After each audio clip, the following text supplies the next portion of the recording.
हरे कृष्णा।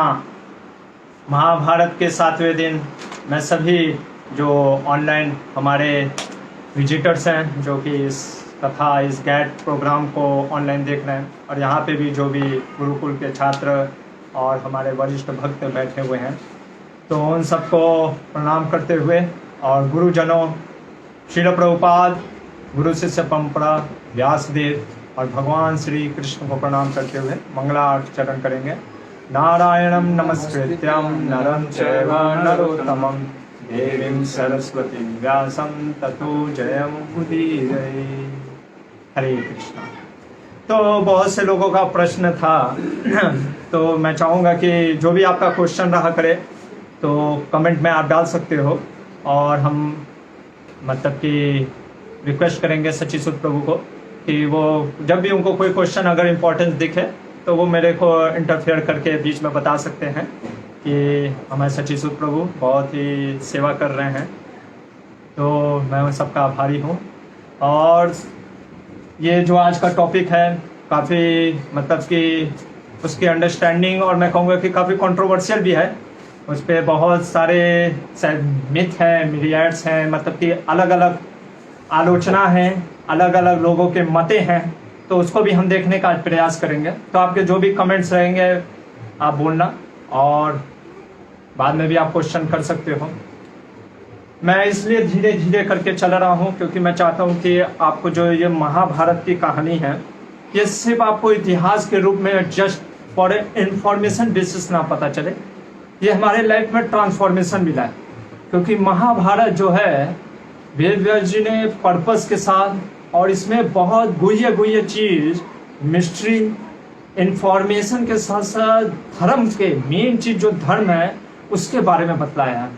और आज जो हमारा थीम लाइन रहेगा, जैसे कि कुछ ही एक हफ्ता पहले मैं आज ही नेट पे देख रहा था तो फ्रेंडशिप डे शायद 1 अगस्त या 2 अगस्त, अगस्त के फर्स्ट संडे को फ्रेंडशिप डे मनाते हैं।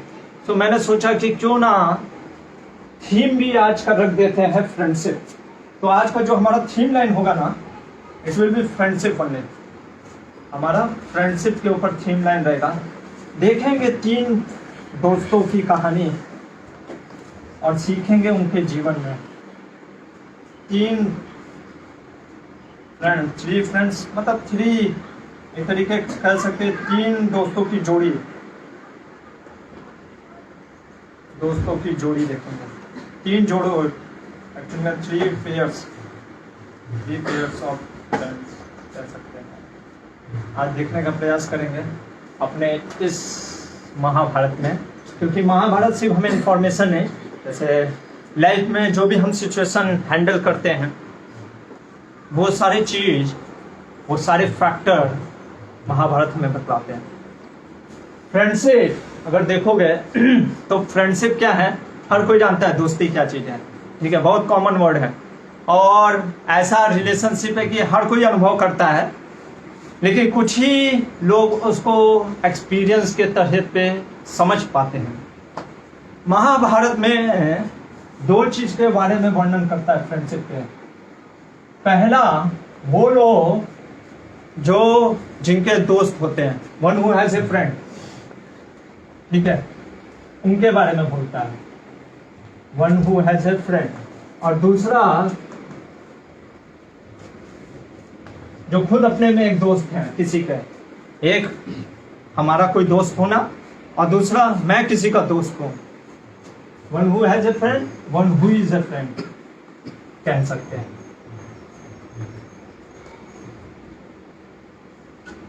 इन दोनों एक्सपेक्ट के बारे में महाभारत में या हमारे धर्म शास्त्र क्या बतलाते हैं।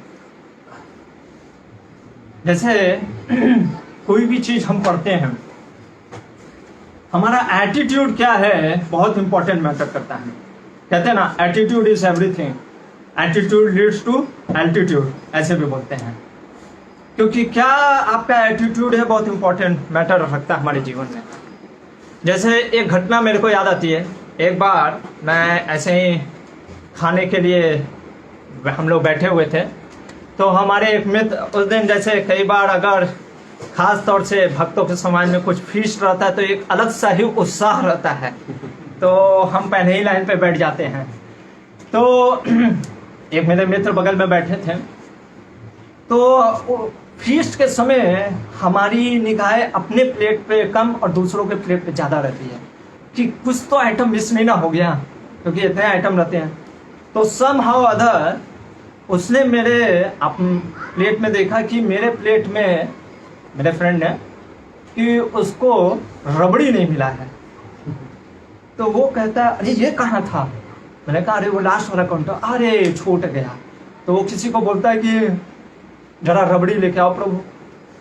वो प्रभु जी द्रोण में रबड़ी लेके आते हैं और पहुंचने ही वाले रहते हैं, और वो जो रबड़ी लेके आए होते हैं वो लास्ट, वो बोल रहे होते हैं प्रभु आप बहुत भाग्यशाली हो, ये लास्ट द्रोण रबड़ी रखा था, आप ही को मिलने वाला है।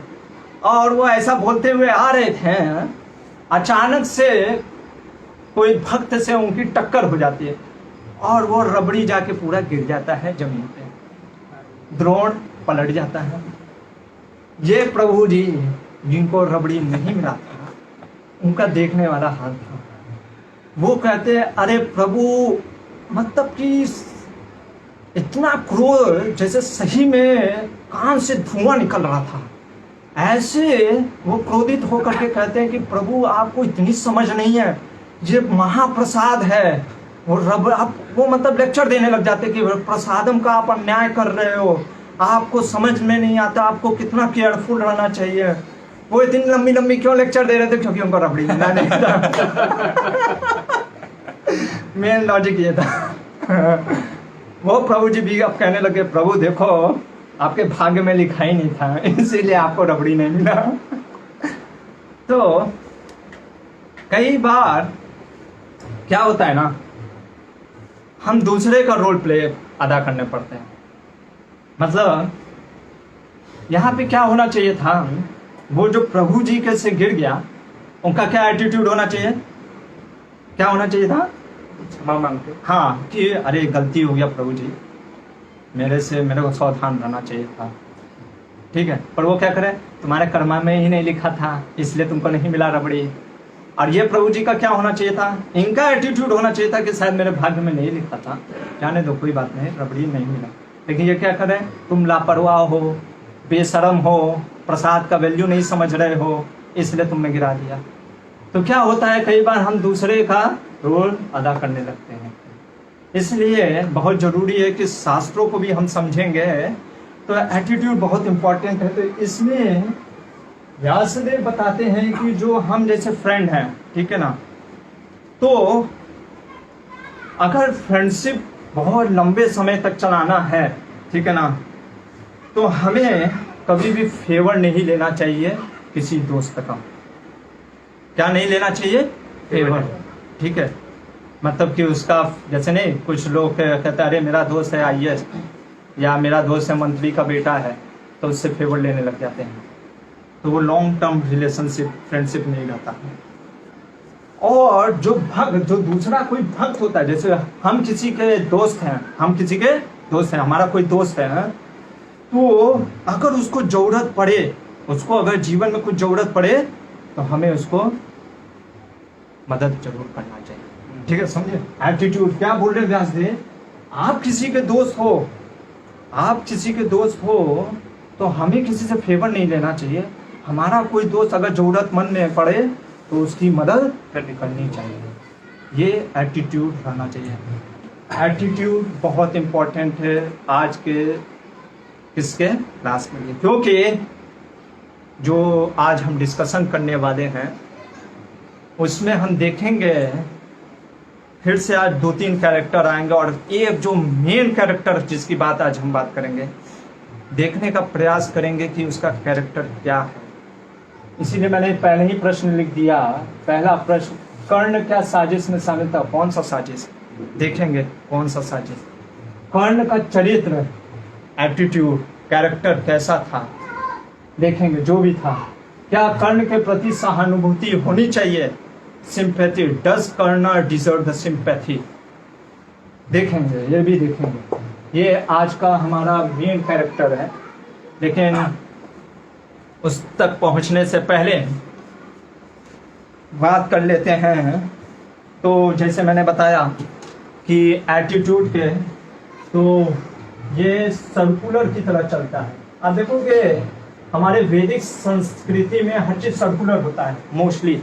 जैसे भगवान आते हैं, क्या बोलते हैं, यदा यदा ही धर्मस्य ग्लानि भवति भारत अभ्युत्थानम धर्मस्य तदात्मानं सृजाम्यहम्। यदा यदा, बार बार मैं आता हूँ, बार बार आता हूँ। ऐसा नहीं कि अब ब्राह्मणिकल रिलीजन की तरह एक बार क्रिएशन हो गया, तुमने जो किया, तुम हेल में सड़ोगे जी इटर्नली के लिए, और तुम अगर अच्छा किए तो इटर्नली हेवन में रहोगे। ऐसा नहीं होता है, क्योंकि सोल जो है, आत्मा वास्तव में सच्चिद आनंद है, वो सच्चिद आनंद है। तो सर्कुलर चलता है। इसीलिए व्यासदेव ने क्या बोला कि जो लोग those who don't have should not ask। जो लोगों के पास कुछ नहीं है, फ्रेंडशिप की बात कर रहे हैं, थीम लाइन क्या है फ्रेंडशिप में, अगर मेरे पास कुछ नहीं है और मेरे किसी मित्र के पास है तो हमें मांगना नहीं चाहिए। और उस मेरे मित्र को, जैसे अगर मेरे पास सब कुछ है और मेरा मित्र जरूरतमंद में है तो हमें उसकी मदद करनी चाहिए। ये ऐसे चलता है सर्कुलर में, ये होता है रियल फ्रेंडशिप। तो 3 फ्रेंडशिप हम देखेंगे, 3 दोस्तों, 3 पेयर, 3 पेयर्स ऑफ फ्रेंड्स, वो बात करेंगे समय आने पे। उससे पहले हम कल जहां देखे थे, क्या देखे थे कि जो गुरु द्रोणाचार्य एकलव्य को अपने एकेडमी में नहीं लेते हैं और फिर उसके बाद उसका अंगूठा भी ले लेते हैं, और ये देख करके अर्जुन और बाकी पांडव लोग थोड़े से हर्ष होते हैं कि चलो अधर्म का मतलब कि कोई तो, जैसे एक तरीके से, क्योंकि वो अर्जुन के लिए टक्कर वाला हो सकता था, लेकिन हम जानते हैं कि वो इतना अधार्मिक था, सिर्फ टक्कर की बात नहीं, वो समाज में क्रूरता फैला सकता था। इसलिए द्रोणाचार्य की धर्मज्ञ के कारण वो बढ़ा नहीं, और फिर भगवान श्री कृष्ण उसको मार डालते हैं। वो हम देखेंगे कैसे उसको मारते हैं। तो ऐसे करके आगे बढ़ने लग गए युधिष्ठिर महाराज, और सभी पांडव और कौरव एक्सपर्ट होने लग गए। जैसे 12वें अध्याय के 16वें श्लोक में भगवान क्या बोलते हैं, अनपेक्षा सुचिर दक्षा, क्या बोलते हैं, मेरा भक्त कैसा होता है, एक्सपर्ट होता है। ठीक है, तो इसलिए अगर हमको भी, इसीलिए क्या बोलते थे शिवाजी के गुरु कौन थे, रामदास जी, कि हमें समर्थ रामदास बनना है। कैसा बनना है, समर्थ रामदास। एक्सेलेंस होना चाहिए हमारे अंदर, ना कि हम ऐसे रामदास हों कि जो कि बोझा बने भगवान के लिए। ऐसा नहीं होना चाहिए। और एक और चीज आप देखोगे, ये 5 पांडव, जैसे युधिष्ठिर महाराज युद्ध कला में, रथ पे युद्ध कला में निपुण थे, भीम गदा में निपुण था, अर्जुन तीरंदाजी आर्चरी में निपुण था, नकुल और सहदेव किसमें निपुण थे, तलवारबाजी में। ठीक है, ये पांचों कभी कंपैरिजन नहीं करते हैं कि अरे ये देखो अर्जुन तीरंदाजी में आगे निकल गया, मेरे को भी निकलना चाहिए, या भीम को देख करके गदा में वो एक्सपर्ट है, मेरे को आगे निकलना चाहिए। तो कई बार क्या होता है कि हमको भगवान ने कुछ चीजें दिया, स्किल्स, वो ना देख करके हम दूसरे के थाली में क्या है वो चीज पे ज्यादा ध्यान देते हैं। इसलिए भगवान कहते हैं कि तुम अपने, और मतलब कि अपने एक्सपर्टीज को बढ़ाओ, अपने स्किल्स को बढ़ाओ, क्योंकि हर को भगवान ने कुछ कुछ स्किल्स दिए हैं। अगर सिर्फ और सिर्फ हम दूसरे के स्किल्स पे ध्यान दोगे तो क्या होगा ना, कि आपको शायद मिल जाएगा। क्योंकि प्रॉब्लम क्या है कि आज के समाज में कुछ ही स्किल्स को बहुत ज़्यादा बढ़ावा देते हैं। जैसे मेरे को याद है, when I was preparing for engineering, जब मैं इंजीनियर, तो उस समय इंजीनियरिंग का इतना क्रेज था कि लोग सिर्फ इंजीनियर और डॉक्टर बनना चाहते थे। तो स्वाभाविक है जो बच्चे को इंटरेस्ट नहीं है इंजीनियरिंग और डॉक्टर में, वो भी इंजीनियरिंग डॉक्टरिंग में लाइन में आता है। और उससे क्या होता है, इवन दो अगर वो बहुत बड़ा कुछ कर भी देता है तो उसके लाइफ में आप देखोगे सेटिस्फैक्शन नहीं मिलता है। क्यों? क्योंकि वो उसका क्षेत्र रहता ही नहीं। वो भले ही पास हो जाता है कैसो भी, या जॉब मिल जाता है किसी तरीके से, एप्टीट्यूड या कोई भी कारण से, लेकिन still he doesn't get satisfaction. इसलिए बहुत इंपॉर्टेंट है कि पांडवों के जीवन से हम देख सकते हैं कि they never compare with each other.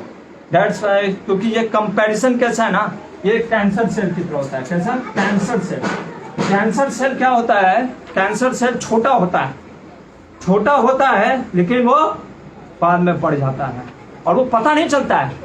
और कई बार हमको ऐसा लगता है कोई चीज बहुत ग्रोथ कर रहा है तो वो बहुत अच्छा चीज है। नहीं, कैंसर सेल भी बहुत जल्दी रैपिडली ग्रो करता है, लेकिन क्या वो शरीर के लिए अच्छा होता है? नहीं।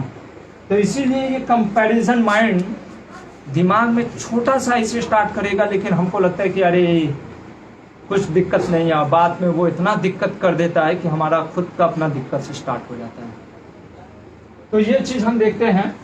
तो पांचों पांडव और कुरुवंशी एक्सपर्ट थे किसी न किसी युद्ध कला में, द्रोणाचार्य ने। तो फिर क्या होता है, जैसे आपने सीख लिया क्लास में, तो क्या होता है इसके बाद टेस्ट होता है, टीचर टेस्ट लेता है ना एग्जाम का, तो टीचर टेस्ट लेते हैं। तो द्रोणाचार्य ने भी कहा कि चलो अभी तो हमने सीख लिया है। उन्होंने एक कारीगर से गिद्ध बनाया, गिद्ध मतलब समझते हो, वल्चर, लकड़ी का वल्चर बनवाया और बहुत ऊंचे पेड़ के ऊपर उन्होंने रखा उस गिद्ध को और सबको बुलाया, कहा कि सब एक लाइन से आ जाओ, खड़े हो जाओ। और सबसे पहले, क्योंकि युधिष्ठिर बड़े थे, युधिष्ठिर को कहा कि चलो युधिष्ठिर, अपने तीर को पकड़ो और धनुष को लो और निशाना लगाओ। किसके ऊपर? उस गिद्ध के सिर के ऊपर निशाना लगाना है। तो वो तैयार हो जाता है युधिष्ठिर। तो कहते हैं कि तुमको क्या दिख रहा है? गिद्ध दिख रहा है? हाँ। अच्छा, मैं भी दिख रहा हूं और क्या? तो कहता हाँ गुरुदेव, आप भी दिख रहे हैं। युधिष्ठिर महाराज क्योंकि थोड़े से ब्राह्मणत्व के थे, तो वो बोल देते हैं कि हाँ गुरुदेव, आप भी दिख रहे हैं। द्रोणाचार्य कहते साइड हो जाओ। दुर्योधन को बुलाते हैं, तुम आओ। दुर्योधन को कहते तुमको क्या दिख रहा है? दुर्योधन कहता है मेरे को सब कुछ दिख रहा है, हरा भरा वो दिख रहा है, पेड़ दिख रहा है, पत्ते दिख रहे हैं, गिद्ध भी दिख रहा है। कहते निकलो यहाँ से, तुम नहीं लगा सकते। इसी तरीके से दुशासन, भीम आता है। जब अर्जुन की बारी आती है तो ये देखो, ये है कल जैसे 3 कैरेक्टर था ना, ये चौथा कैरेक्टर जो हम सीख सकते हैं अर्जुन से, वो है मन की एकाग्रता। किसकी एकाग्रता? मन की एकाग्रता। खास करके मैं देखता हूँ आज के हमारे स्टूडेंट्स वर्ग के बच्चों के अंदर ये बहुत कमजोर है। जैसे बच्चे बैठे रहते भी है ना, तो बाहर कुछ हो रहा होता है तुरंत, अरे कहाँ हो गया, क्या हो गया, क्या चल रहा है, हैं? या मैं देखता हूँ कई बार कि स्कोर अगर सुन लिया, अरे क्या चल रहा है, जैसे आजकल ओलंपिक का मैच चल रहा है, तो मैंने देखा कि कुछ बच्चे, प्रभु जी बोलते हैं अरे इंडिया जीत गया हॉकी मैच, अरे हॉकी मैच जीत गया, कौन जीता कौन जीता। बच्चे पढ़ रहे थे लेकिन हॉकी मैच सोचने लगते हैं, ठीक है। या कई बार मन में ये विचार आने लग जाता है कि जैसे फीस्ट रहता है, ठीक है, तो 11 बजे अगर क्लास चल रहा है, इंतजार कर रहे होते क्या बनाया नारद प्रभु ने, ठीक है। या घंटी कब लगेगा, ध्यान किधर रहता है? घंटी पे, कि कब घंटी बजेगा तब मैं जाके वो खीर और जो भी है पूरी कहीं कम ना हो जाए। तो मन की एकाग्रता की बहुत कमी रहती है, और जब मन की एकाग्रता नहीं रहेगा तो सक्सेस पाना थोड़ा सा मुश्किल हो जाता है। इसलिए अर्जुन जो सक्सेस पोटेंशियल है, हमको सीखना चाहिए कि अर्जुन की एकाग्रता। उससे भी द्रोणाचार्य बोलते हैं तीर उठाओ और बाण पे लगाओ और निशाना साधो गिद्ध पे। क्या दिख रहा है तुमको? मैं दिख रहा हूँ? कहते नहीं द्रोणाचार्य, यहाँ पे समझना चाहिए कि वो ऐसा नहीं कर रहा है कि द्रोणाचार्य का डिसरिस्पेक्ट कर रहा है, पर कह रहा है कि मेरे को अभी आप भी नहीं दिख रहे हैं, भाई बंधु दिख रहे हैं? नहीं दिख रहा है। अच्छा क्या दिख रहा है? मेरे को सिर्फ गिद्ध दिख रहा है। अच्छा गिद्ध का देखो द्रोणाचार्य ये होता है, कितना एक्सपर्ट टीचर होते थे। गिद्ध के चरण का रंग बताओ। क्या बोले? गिद्ध के पैर का रंग बताओ, क्या रंग है? वो कहता है मेरे को उसका पूरा शरीर नहीं दिख रहा, सिर्फ मस्तक दिख रहा है। जैसे ही ये बोलता है, द्रोणाचार्य कहते तुम्हारी एकाग्रता बहुत विशेष है, लगाओ निशाना, और वो निशाना मारता है, जा करके गर्दन अलग होता है। ये है अर्जुन की एकाग्रता। तो ये हम अर्जुन की मन की एकाग्रता सीख सकते हैं। 5वां चीज जिसको प्रॉम्प्टनेस कहते हैं इंग्लिश में, और मुस्तैदी। मुस्तैदी मतलब समझते हैं आप?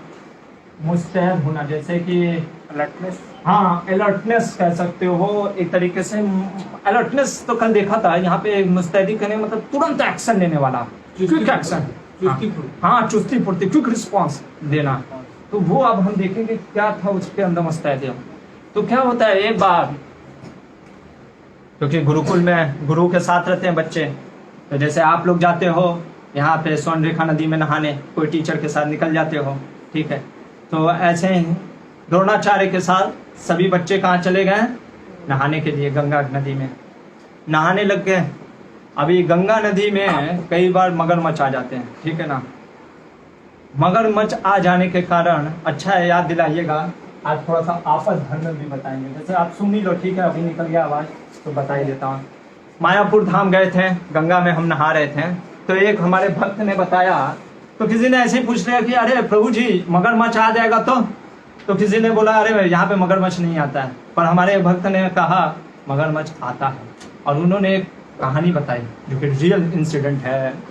आज से लगभग 5 साल पहले मायापुर धाम में बोट चलता है ना, तो ऐसे बोट में कुछ पूरा एक परिवार जा रहा होता है। एक माँ अपने बच्चे को गोद में ली हुई थी, शायद मेरे ख्याल से 3 या 4 साल का बच्चा था। वो बच्चा क्या होता है, कई बार हम नहीं देखते हो हाथ ऐसे पानी में हाथ डालते हैं क्या चल रहा है, ठीक है। वो बच्चे ने पानी में ऐसे खेलते खेलते हाथ डाल दिया, झट से उसको किसी ने पकड़ लिया और पकड़ के खींचने लग गया। उसकी माँ को पता चल गया कौन था वो, मगरमच्छ था। उसकी माँ ऊपर से खींचने लग गई, वो नीचे से खींचने लग गया मगरमच्छ। अब मगरमच्छ अगर आपने देखा होगा, अगर आप पढ़ोगे 8वें स्कंद में, मगरमच्छ जो होता है ना, भले ही बाहर ताकत रहे, ऐसे भी बहुत ताकतवर होता है, पानी में उसका 100 गुना ताकत बढ़ जाता है। अरे हाथी को, गजेंद्र को 1000 साल तक अपने पैर में दबा करके रखा था, भगवान विष्णु को आना पड़ा उसको छुड़ाने के लिए।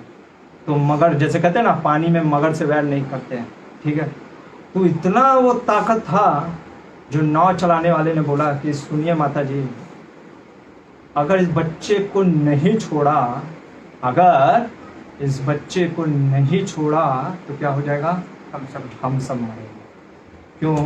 क्योंकि वो मारेगा जंप, नाव पलटेगा धाम पानी में, और फिर बाकी मगरमच्छ भी आएंगे, सबका हो जाएगा स्वाहा। क्या करना चाहिए, पूरे आपको परिवार को बचाना है, मरवाना है, तो बच्चा तो नहीं बचेगा, परिवार जाएगा। अगर आपने बच्चे पे आसक्ति रखा तो, नहीं तो छोड़ दीजिए अपने बच्चे को। ऐसा आपद धर्म आता है जीवन में, इसलिए ये सब महाभारत हमें सिखलाता है। मूवी में आप नहीं देखोगे, मूवी में ओ हीरो आएगा, हो मारेगा, क्रोकोडाइल को फाड़ देगा, या तो वो ऐसे काटेगा, अगर कुछ नहीं रहा तो ब्लेड लगा देगा बीच में और मुंह नहीं खुलेगा, ऐसा कुछ तो कर देगा। अच्छा है, वो सब एंटरटेनमेंट पर्पस के लिए। मूवीज क्या है ना, मूवीज को हमेशा याद रखना, एम फॉर मूवी, जैसे मी होता है ना, मी मतलब मेरा, मूवीज से हमेशा एंटरटेनमेंट लेना चाहिए। क्या लेना चाहिए? एंटरटेनमेंट। कभी भी जीवन में एनलाइटमेंट मत लो, मनोरंजन के लिए है, देखो कोई दिक्कत नहीं है, लेकिन उससे ज्ञान मत लो। ये मत सोचो कि वो ज्ञान देने वाला चीज है, ठीक है। महाभारत जो है ना, ये एम फॉर महाभारत, वो एनलाइटनमेंट देता है, वो जीवन बताता है, जीवन की दृष्टि।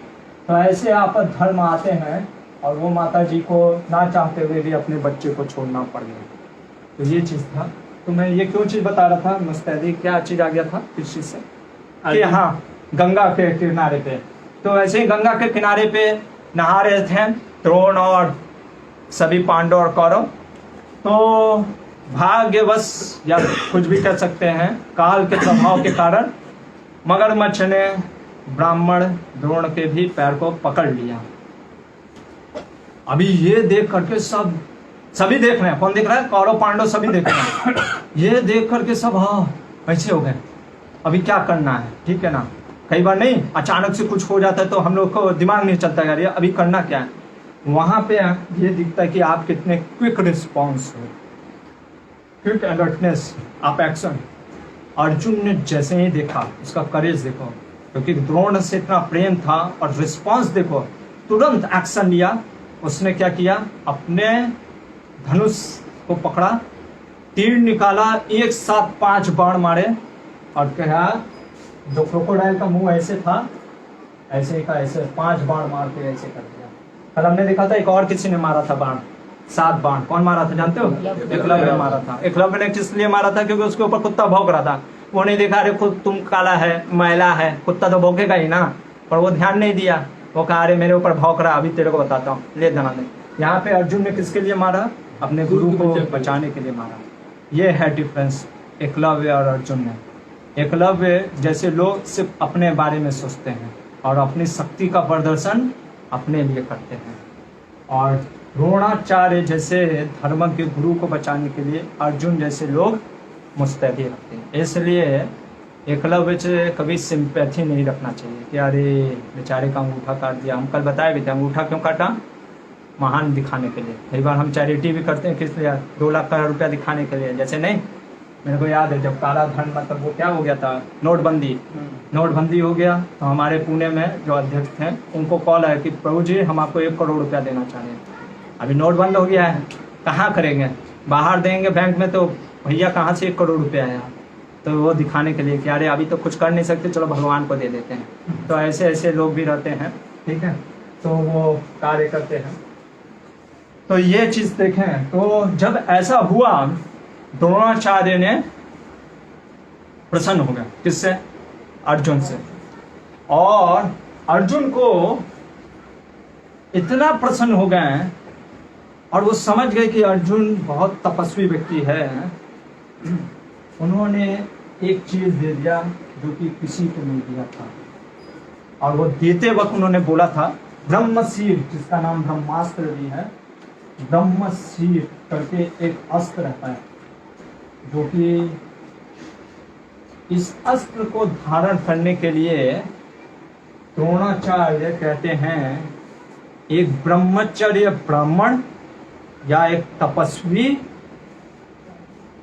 क्षत्रिय ही इसको धारण कर सकता है, कोई नहीं कर सकता। और इसको चलाने से पहले आपने तपस्या किया हो, किसका? मंत्रों का जाप का, 10 करोड़ नाम जाप का मंत्र का उच्चारण किया हो, तब जा करके आप इस ऐसे महान घातक अस्त्र का उपयोग कर सकते हो। और फिर भी बोलते हैं कि देखो अर्जुन, तुम हो इसको धारण करने के लिए, लेकिन मैं तुमको कहता हूँ फिर भी कभी मत चलाना इसको। जब तक जरूरत ना पड़े तब तक इसको मत चलाना, क्योंकि ये विनाशकारी है। और ये ब्रह्मशीर अस्त्र देने के बाद द्रोणाचार्य ने कहा कि तुम्हारे जैसा धनुर्धर इस पृथ्वी पे कोई नहीं है।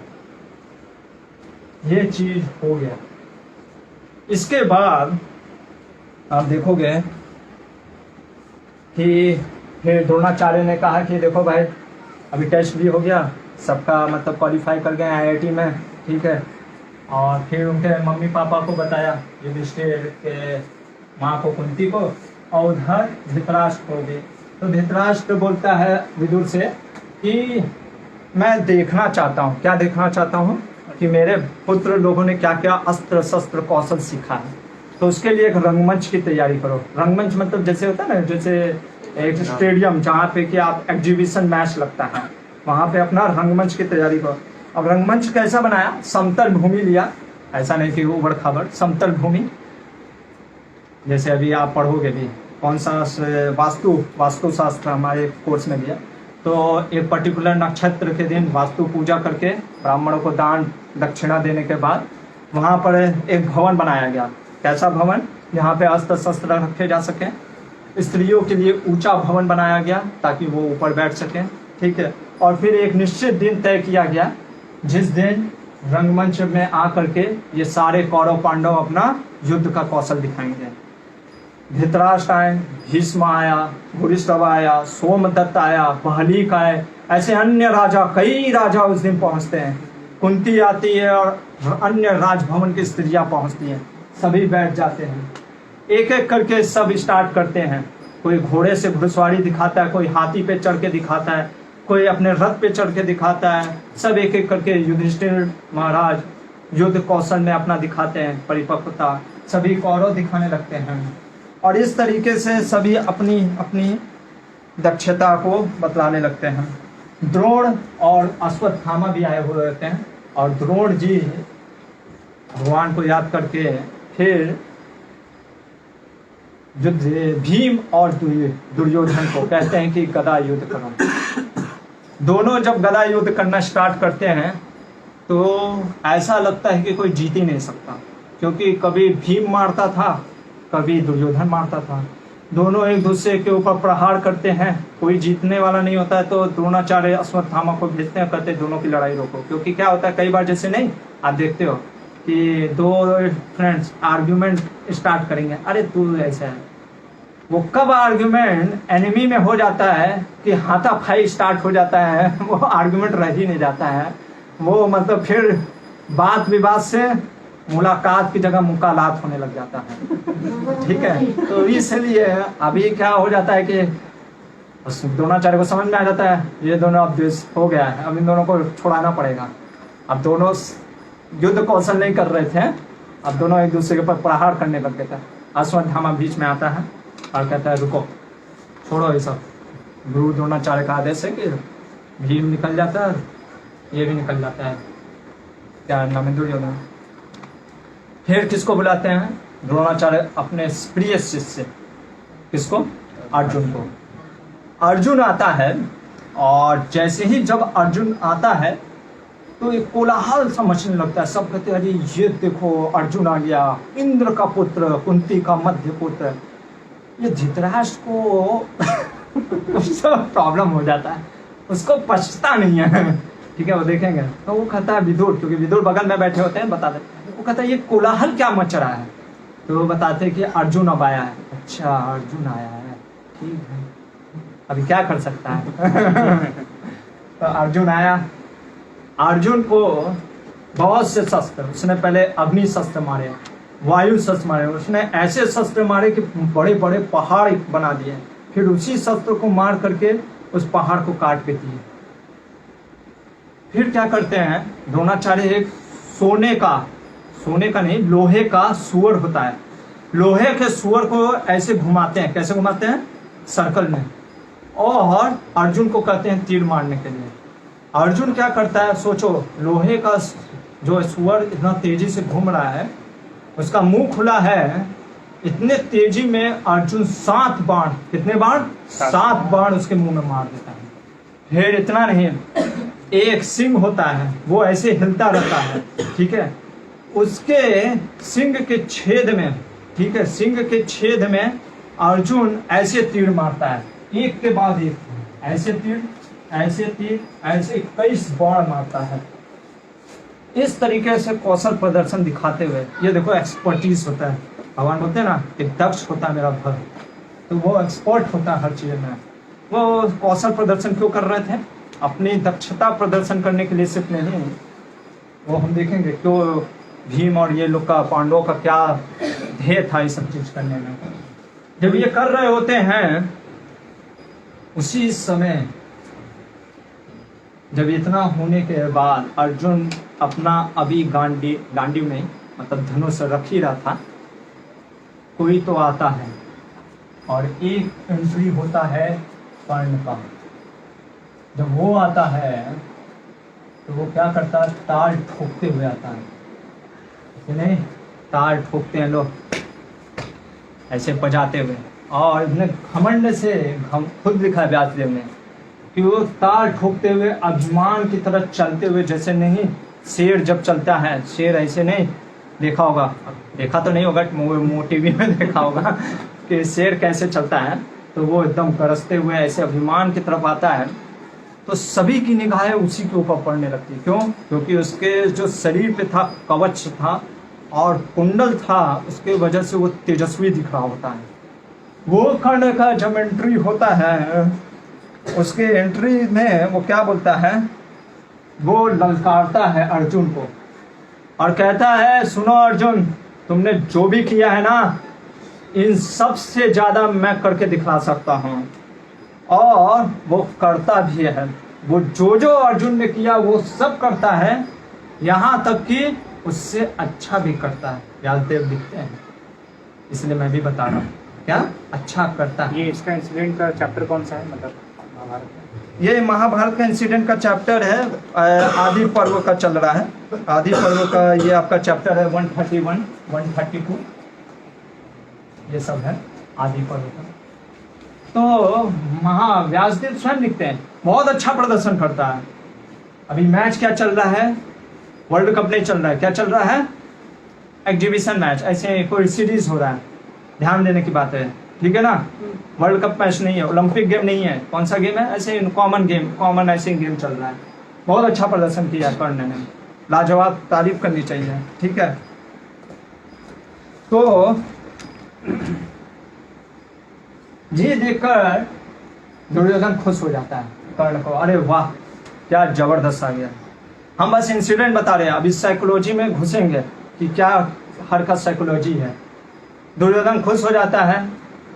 अर्जुन क्या बोलता है कि सुनो, बिन बुलाए मेहमान और ऐसे ऊंचे हाँकने वाले लोगों को मैं ऐसा मारता हूँ कि वो मृत्यु लोक को प्राप्त करते हैं।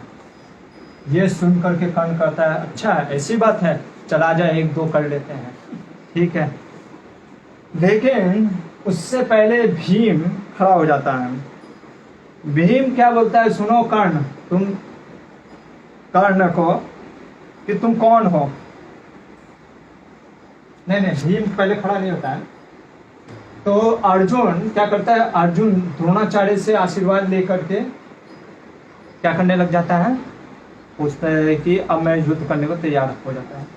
उसी समय कृपाचार्य उठ खड़े होते हैं और कहते हैं कि भाई अपना परिचय तो दो, कौन हो। वो परिचय नहीं देता है।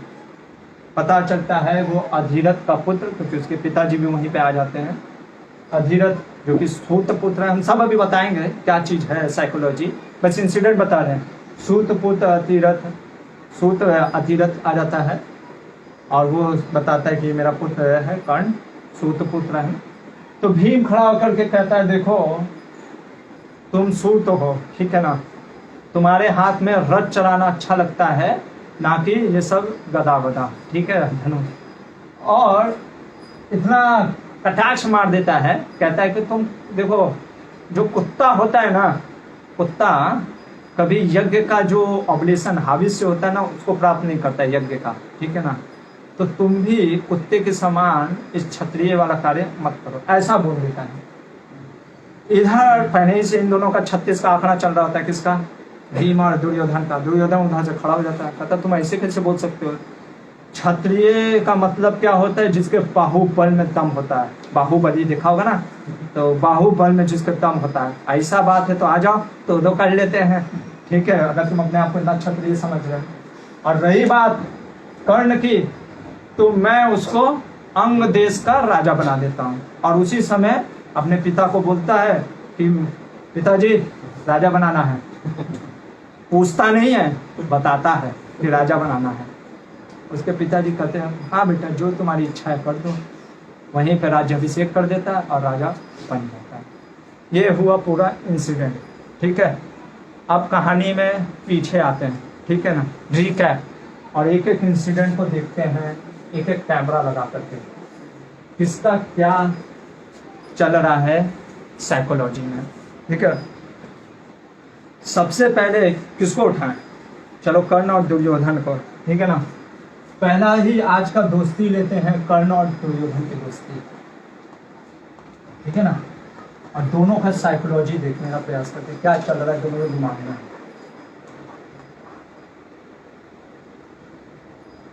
ठीक है।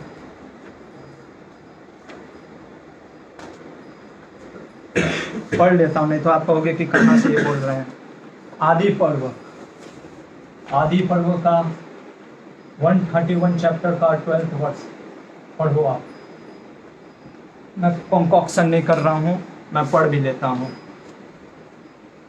बोलते हैं व्यासदेव, सूत पुत्र कर्ण सदा अर्जुन से लाग डांट रखता और द्वेष से भरकर अमरस से भरकर दुर्योधन का सहारा ले पांडवों का अपमान किया करता था। ठीक है, कहाँ अपमान किया करता था? द्रोणाचार्य की एकेडमी में। क्यों? क्योंकि देखो उसके ऊपर वाला 11th वर्ष कल भी बताया था, आचार्य द्रोण के पास सूत पुत्र कर्ण भी आता है शिक्षा लेने के लिए।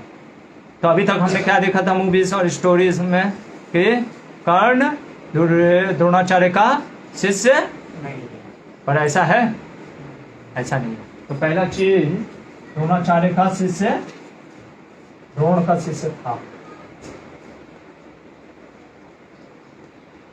एक्सेप्ट करते हैं द्रोणाचार्य। यस, तभी ना बता रहा हूँ 131.111 में पढ़ लो। द्रोणाचार्य ने उसको कई बार अभी बताएंगे, आपको इंसिडेंट से भी पता चलेगा। द्रोणाचार्य का शिष्य था। फिर क्या हुआ वो भी हम देखेंगे, क्यों फिर वो किधर चला गया।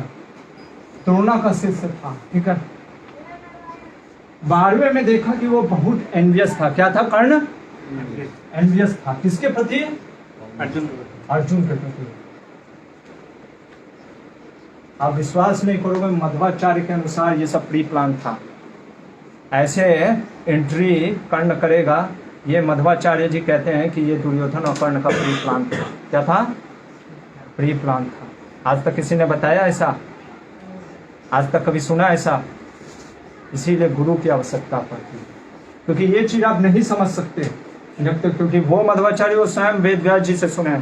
तो ये प्री प्लान चल रहा था। कर्ण दुर्योधन का प्री प्लान। हाँ, प्री प्लान मैटर था ये सब। कर्ण देखो, अभी हम खुलासा करेंगे। आज तो मेरे को लग रहा है जो इनको इतना प्रेम करते थे वो तो हार्ट अटैक से मरने वाले हैं। ठीक है, और मैं चाहूंगा कि तब तक सुन लो फिर मर जाना। ठीक है, बहुत आप लोगों ने प्रेम किया है कर्ण से। खास तौर से मैं हमारे महाराष्ट्र में बहुत से पुस्तकें लिखी हैं, मृत्युंजय करके क्या क्या तो लिख दिया है इनके ऊपर, कर्ण के ऊपर। ठीक है, उसमें एकदम ऐसा कर्ण को महान बना दिया, कृष्ण को चोर। तो आज हम देखेंगे कौन चोर था वास्तव में। ठीक है, पूरा नहीं बताऊंगा कि नहीं तो पूरे ही लोग जितने और प्रेम करने वाले पूरे भारत में कर्ण के मर जाएंगे, इसलिए थोड़ा बहुत बता। हाँ ठीक है, क्योंकि हम भगवान के भक्त हैं तो हम नहीं चाहते कि कोई मरे। ठीक है, पर आप सुन लो, सच्चाई क्या है वो सुन लेना। कितना वो कर्ण कपटी था, और मैं तो कहूँगा कि सही में कुत्ता था। ठीक है, जो भीम ने बोला, मैं नहीं बोल रहा हूँ, भीम का ही बात बोल रहा हूँ। तो भीम ने बोला तो मैं भी बोल रहा हूँ। तो देखेंगे कर्ण के बारे में। तो कर्ण दुर्योधन से क्या चाह रहा था? देखो दोनों का दोस्ती देखो, एक्सपेक्टेशन बेसिस पे था। कर्ण चाह रहा था प्रेस्टीज। क्या प्रेस्टीज? क्योंकि उसको बोला जाता था सूत पुत्र। क्या बोला जाता था? सूत पुत्र। तो वो चाहता था प्रेस्टीज। क्या चाहता था? प्रेस्टीज। दुर्योधन क्या चाह रहा था? वो देख लिया था भाई अर्जुन बहुत ताकतवर है, और वो भी जानता था दुर्योधन कि हमारे पास कोई ऐसा धनुर्विद्या में तेज वाला व्यक्ति नहीं है। तो वो चाहता था कर्ण का स्केल। देखो दोनों मतलबी थे, दोनों मतलबी थे, हर का अपना मत था। इसलिए ऐसा मत सोचो कि इसने दोस्ती किया इसने दोस्ती किया तो दोनों का, ये है दोनों की दोस्ती।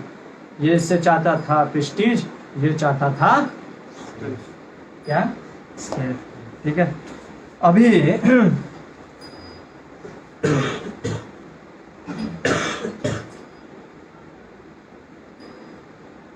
अभी अगर देखोगे महाभारत में आचार्यों के अनुसार जो महाभारत का युद्ध हुआ ना, उसके कहीं ना कहीं ये दोनों की दोस्ती भी जिम्मेदार थी। कैसे? दुर्योधन भूखा था किसका? सत्ता का। और कर्ण किस चीज का भूखा था? प्रेस्टीज का। ठीक है, यहाँ पे एक क्वेश्चन उठता है, दुर्योधन के पास क्या अधिकार था इसको राजा बनाने का? था अधिकार? राजा था क्या दुर्योधन? युवराज था? युवराज भी नहीं था। फिर कैसे बना दिया? क्योंकि उसके पप्पा जो थे ना वो मोह में अंधे थे। पप्पा के पास गया, पप्पा बना दो, पप्पा ने बना दिया। यह है धृतराष्ट्र का मोह। ठीक है, लेकिन उसको पता नहीं था।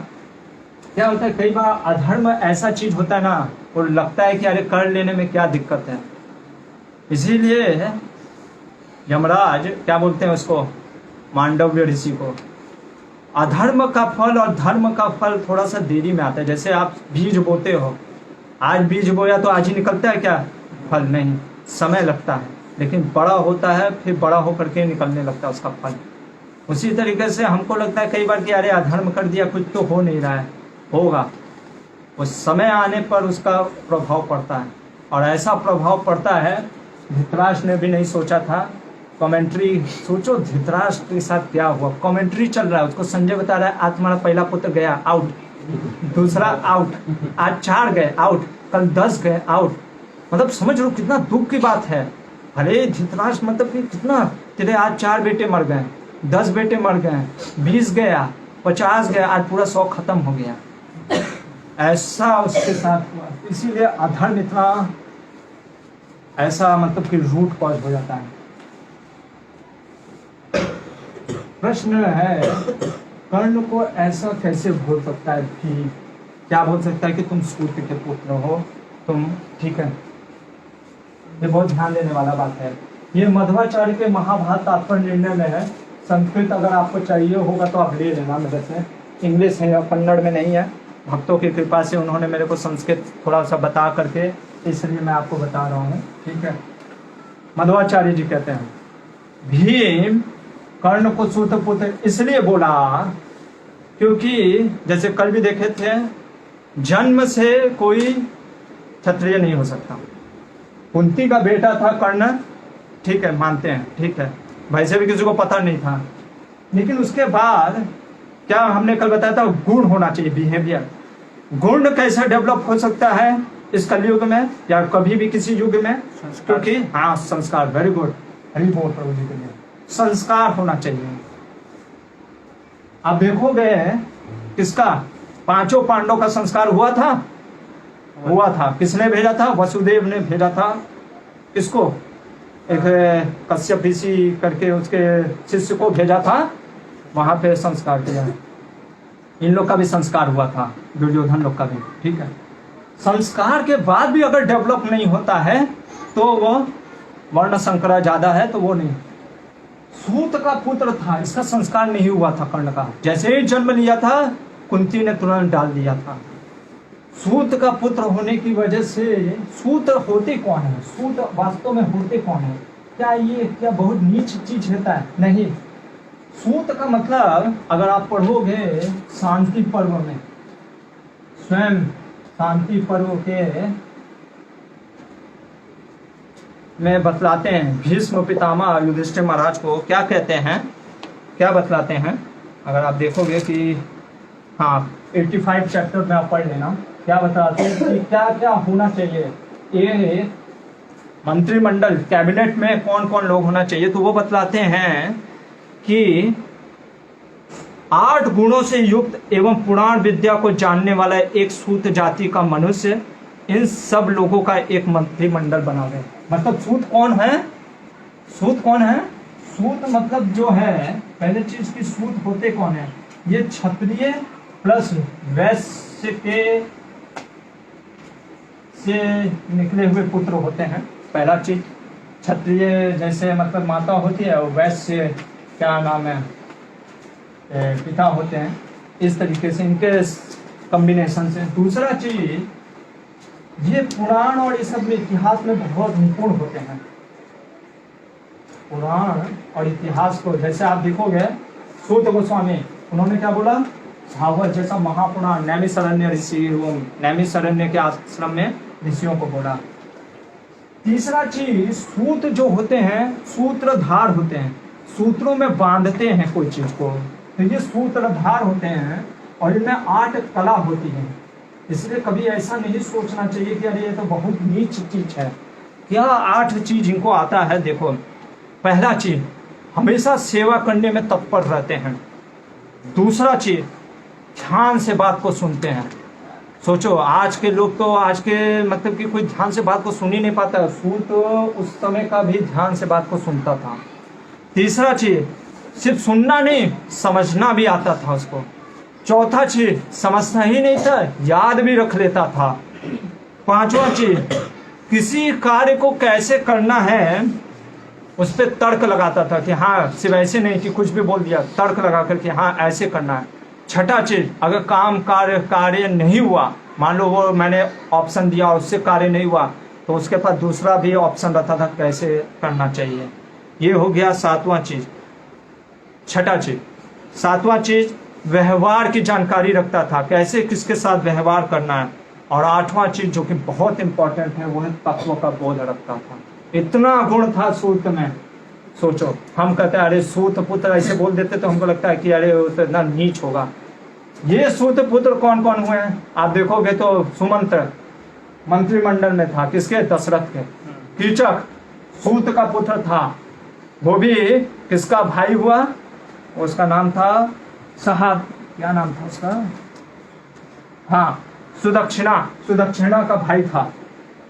विराट मत्स्य देश के राजा विराट का हम विराट पर्व में लेंगे। तो ये सूत हमें कभी ऐसे नहीं सोचना चाहिए। तो इसका संस्कार सूत के जैसे हुआ था, किसका? कर्ण का। इसलिए उसको बोला सूत पुत्र हो। और सबसे बड़ा चीज आप देखो, ठीक है इसने बोल दिया, हम कैसे मान ले? इसने खुद प्रमाणित कर दिया कि वो सूत है। कैसे? कोई बतला सकता है? जो बतला देगा मैं उसको, मेरे तरफ से आज एक चॉकलेट इनाम, एक बिस्किट इनाम पैकेट, एक पिज्जा इनाम। अरे बाप रे। ये बतलाना है कि कर्ण कैसे सिद्ध कर दिया कि वो क्षत्रिय नहीं है, सूत है। प्राउड से आ रहा था। हैं? प्राउड से आ रहा था? नहीं, गलत जवाब। हाँ, द्रोणाचार्य के पास वो नहीं, वो तो आएगा, वो ऐसे द्रोणाचार्य के पास नहीं। नहीं, मैं बतलाऊं? चलो ठीक है, टाइम नहीं है क्योंकि बहुत सारे अचार भी बच रहा है। क्योंकि क्षत्रिय जो होता है ना, वो भीख में कभी लेता नहीं है सामान। दुर्योधन ने क्या किया? क्या दिया? भीख में क्या दिया? राज्य दिया, अंग देश का ले लिया ना। भीख में कभी क्षत्रिय सुना है कोई भी क्षत्रिय कि भीख में लेता है? कहता मैं लड़ के लूंगा, भीख में नहीं लूंगा। ये दिखा दिया ना अपना संस्कार, अपना संस्कार दिखा दिया ना भीख में। तो इसलिए इसको अगर सूत पुत्र बोलते हैं तो क्या दुख है भैया, तुम हो ही हो सूत पुत्र। और सूत तो पुत्र भी बोल रहे हैं, कोई इतना ऐसा मलिक्ष तो थोड़ी ना बोल रहे हैं। सूत्र की क्वालिटी मैंने आपको दिखा दिया। सूत पुत्र, सूत गोस्वामी, जिनके वजह से हमको भागवत पुराण मिला है। तो इसको क्या दिक्कत है? और इनके चाहने वालों को क्या दिक्कत है भैया? क्या दिक्कत है आपको लिबरल भैया कि इसके कर्ण के सूत पुत्र में आपको क्या दिक्कत हो जाता है? तो वो अपने कर्मों से इस कर्ण सूत्र पुत्र कहलाने लग गया। तो इसलिए अभी भीम के बात को देखो, भीम क्या है ना, उससे अन्याय सहा नहीं जाता है। कुछ लोग होते हैं जिससे अन्याय सहा नहीं जाता है। वो अपने टीचर द्रोणाचार्य को भी डांट दिया था युद्ध में, हम देखेंगे। ये छोड़ो, किसको? युधिष्ठिर जब दाव लगा देता है ना द्रौपदी को, और फिर ऐसे वो कहता मैं तुम्हारे हाथ जला देता। किसका? अपने भाई को बोल रहा है। सोच रहे हो? उससे सहा नहीं जाता, क्योंकि क्या है ना, भीम जो है ना बहुत इनोसेंट, जो लोग बहुत मासूम होते हैं उससे अन्याय सहा नहीं जाता। जैसे द्रौपदी ने बोला ना, उससे अन्याय इतना नहीं सहा जाता है कि वो अगर सामने वाला अगर उसको मिल जाता है तो उसको मार डालता है, और उसके वश में रहे ना तो उसको जीवित करके फिर मारेगा, फिर उठाएगा, फिर जीवंत देगा, फिर मारेगा। इतना उससे क्रोध है। अरे वो छोड़ो, भगवान कृष्ण को डांट देता था। तो वो ऐसा नहीं है कि कर्ण को डांट दिया, अरे देखो भीम ने डांट दिया। मुंह फुला लेते हैं कुछ लोग कि अरे भीम को ने कैसे डांट दिया। भाई वो सबको डांटा है, तुमको डांट दिया तो कौन सा बड़ा चीज किया? और डांटा भी तो क्या बोला, गलत थोड़ी ना बोला। हाँ, थोड़ा सा गलत तरीके से बोल दिया कि अंधे को अंधा अगर बोल दिया तो थोड़ा सा बुरा लग ही जाता है। प्रेम से बोल सकते हो भाई तुम अंधा हो, या कुछ तरीके से, ठीक है। तो वो थोड़ा सा डायरेक्ट बोल दिया कि हाँ तू अंधा है, तो वो सूत है, तो ऐसे बोल दिया। तो ये कोई गलत नहीं बोला। कृपाचार्य ने क्यों पूछा कि तुम कौन भाई? सिंपल सा चीज है। अभी मैच हो रहा है, जैसे रेसलिंग भी हो रहा है ओलंपिक में, तो आप देखते हो ना टीम का दिखाता है कि ये इंडिया से खेल रहे हैं, ये रशिया से खेल रहे हैं, दिखाता है ना। अभी कोई अचानक से रशिया वाला खेल रहा है, उधर से कोई आ जाओ दिखाए ना, तो कैसा लगेगा? पता चलेगा कौन खेल रहा है। कभी भी कुछ कंपटीशन होता है तो पता करने के लिए कि भाई कौन देश से किसको प्रतिनिधित्व कर रहे हो। और उस समय का सोशल सिस्टम था कि भाई अपना नाम और सब पता कर बता देते हैं। आज का कल्चर कैसा हो गया है ना, नाम अपना भी छोटा रख लेते हैं। लक्ष्मण रहता है लकी कर देते हैं, पिता का नाम तो पता ही नहीं रहता है, ठीक है। और घर परिवार से तो मतलब ही नहीं रहता है, तो घर परिवार के बारे में कुछ पता नहीं रहता है। तो इसलिए आजकल के लोग को मतलब कि इतना संस्कार नहीं रहता है। लेकिन उस समय लोग पूछते थे भाई कौन है पिता, क्या है चल रहा है, किसके परिवार से हो, इसलिए कृपाचार्य ने उससे पूछा। ठीक है। और रही बात सबसे बड़ा चीज, जब ये चीज चल रहा था ना उस समय क्या हो गया, सूर्यास्त हो गया। सूर्यास्त हो जाने के कारण इन दोनों के बीच में द्वंद्व युद्ध नहीं हुआ, कर्ण और अर्जुन के लिए। लेकिन क्या फिर कर्ण कभी नहीं लड़ा, महाभारत का लड़ाई नहीं लड़ा। आप देखोगे हर जगह कर्ण लड़ता है कौरवों की तरफ से और कोई मना नहीं करता है। लेकिन इस एक इंसिडेंट को इतना बढ़ा चढ़ा के, वो भी पता नहीं किया कि क्यों नहीं लड़ने दिया, सूर्यास्त हो गया, बढ़ा चढ़ा के लोग बोलते हैं, खास तौर से वेस्टर्न स्कॉलर। और प्रॉब्लम हमारा भी है, ये स्कॉलर लोग क्या है, ऑक्सफोर्ड यूनिवर्सिटी से पढ़ के आते हैं, हमको लगता है इनको पूरा धर्म शास्त्र का ज्ञान है। ठीक है, कोई गुरु आचार्य से तो पढ़ते नहीं है और इंग्लिश में कुछ बकबक बकबक बोल देते हैं, हम भी इम्प्रेस हो जाते हैं। क्योंकि हमको तो लगता है कि आजकल क्या लगता है ना, जैसे मैं जानता हूँ जब मैं बचपन में पढ़ता था, अगर जैसे इंजीनियरिंग में मैं बात करता था, अगर भीम का, ओह तुमको भीम के बारे में पता है, कितने तुम लोग छोटे हो लोग हो, मतलब आपको अगर राम और कृष्ण के बारे में पता है तो आप प्रिमिटिव टाइप के पीपल हो। अरे तुमको ये सब भी पता और आपको नहीं पता, वाह यू आर वेरी ग्रेट, तुम बहुत अच्छे एडवांस कर रहे हो। ये चीज़ है हमारी आज की संस्कृति। क्यों? क्योंकि हम यहाँ से सीख रहे हैं ना, ये कौन मूवी से, मूवीज हमें, हम वहाँ पे एंटरटेनमेंट नहीं एनलाइटनमेंट लेते हैं और फिर हम सोचते हैं ये एंटरटेनमेंट दे महाभारत, तो ये चीज़ हो जाता है। तो इसलिए बहुत ज़रूरी है कि हमको समझना चाहिए।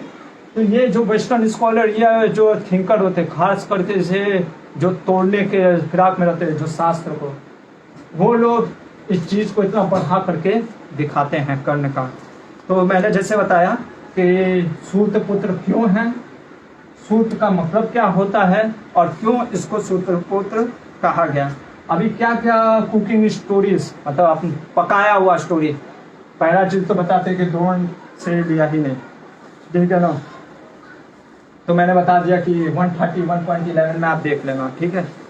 अभी द्रोण ने क्या नहीं दिया, उससे गुस्सा हो करके हम देखेंगे पढ़ने के बारे में। तो हमारा आज का जो टॉपिक है, जो हम अब बोलने जा रहे हैं, वो है कर्ण की कपटता। क्या है? इसको सुन करके बहुत से लोग को दुख हो रहा होगा, होना भी चाहिए, उन्हीं के लिए हम लिख भी रहे हैं। अगर आपको दुख हो रहा है तो अच्छा है, पर मैं सही बोलूँगा और मैं जो बोल रहा हूँ मैं आपको उसका रेफरेंस भी दे सकता हूँ। कर्ण की कपट, इतना कपटी था, इतना कपटी था, खुद देखो क्या कपटी है। इसलिए ये 5वां खंड है, शांति पर्व है, ठीक है। इसमें से मैं बोलूँगा, जैसे नहीं बोलते जो बोलूँगा सच बोलूँगा, सच के सिवा कुछ नहीं बोलूँगा, रखवाते हैं ना अदालत में, मैं भी वैसे ही इसके अलावा कुछ नहीं बोलूँगा जो व्यासदेव ने बोला है और जो आचार्यों ने बोला है, ठीक है। तो मूवी से नहीं बोलूँगा, बस ये है कि मूवी और वो लिबरल भैया लोग का पढ़ के नहीं बोलूँगा, ठीक है। तो इसमें क्या बोल रहे हैं, ठीक है, ये कहता है, ये हाँ लिख लो, शांति पर्व का ये चल रहा है, 2nd अध्याय पूरा पढ़ लेना, 2nd चैप्टर खुद ही जाके पढ़ लेना संस्कृत में। और बीच बीच में जो तात्पर्य कमेंट्री है ना, वो सब मैं मध्वाचार्य का दे रहा हूँ, मध्वाचार्य का महाभारत तात्पर्य निर्णय। कन्नड़ और संस्कृत आता है तो आप डायरेक्ट पढ़ सकते हो, अच्छा है। और नहीं आता तो जिसको आता है उससे सीख लेना, और नहीं तो फिर ये क्लास ही अटेंड कर लो। ये मध्वाचार्य का कमेंट्री है, ठीक है, महाभारत तात्पर्य निर्णय करके पुस्तक है, ठीक है। उसका चैप्टर का नाम भी बता देता हूँ, 15th चैप्टर है, 15 चैप्टर, उसमें सब श्लोक है, ठीक है, पढ़ लेना। क्या बोलने जा रहा है, कर्ण की कपट। देखो द्रोणाचार्य ने, नहीं पढ़ लेता हूँ भाई, नहीं तो आप कहोगे कि कहीं से भी बोल दिया प्रभु जी ने। हाँ, एक दिन अर्जुन को धनुर्वेद में अधिक शक्तिशाली देख कर्ण ने एकांत में द्रोणाचार्य के पास जाकर कहा, एकांत में ले जाकर के किसको पास कहा, द्रोणाचार्य के पास। क्या बोल रहे हैं, पहले ही से द्वेष भरा हुआ है कि आपने जो ब्रह्मास्त्र का ज्ञान दिया ना, किसको, अर्जुन को, वो जरा मुझको भी दे दीजिए। किसको दे दीजिए, मुझको दे दीजिए। द्रोणाचार्य कहते हैं, सुनो कर्ण, ये ब्रह्मास्त्र उसी को दिया जा सकता है जो ब्रह्मचर्य व्रत का पालन करता है ब्रह्मचर्य व्रत का पालन करने वाला ब्राह्मण अथवा तपस्वी क्षत्रिय को दिया जा सकता है, मैं तुमको नहीं दे सकता, क्योंकि हम देख लिए हैं कि तुम सूत पुत्र हो। सूत मतलब तुम्हारा सूत संस्कार है, और तुम अपना जात दिखा भी दियो अपने कर्म से, ठीक है ना, अंग देश का राजा पा करके, तो मैं नहीं दे सकता भैया। इसको आ जाता है गुस्सा, किसको? कर्ण को।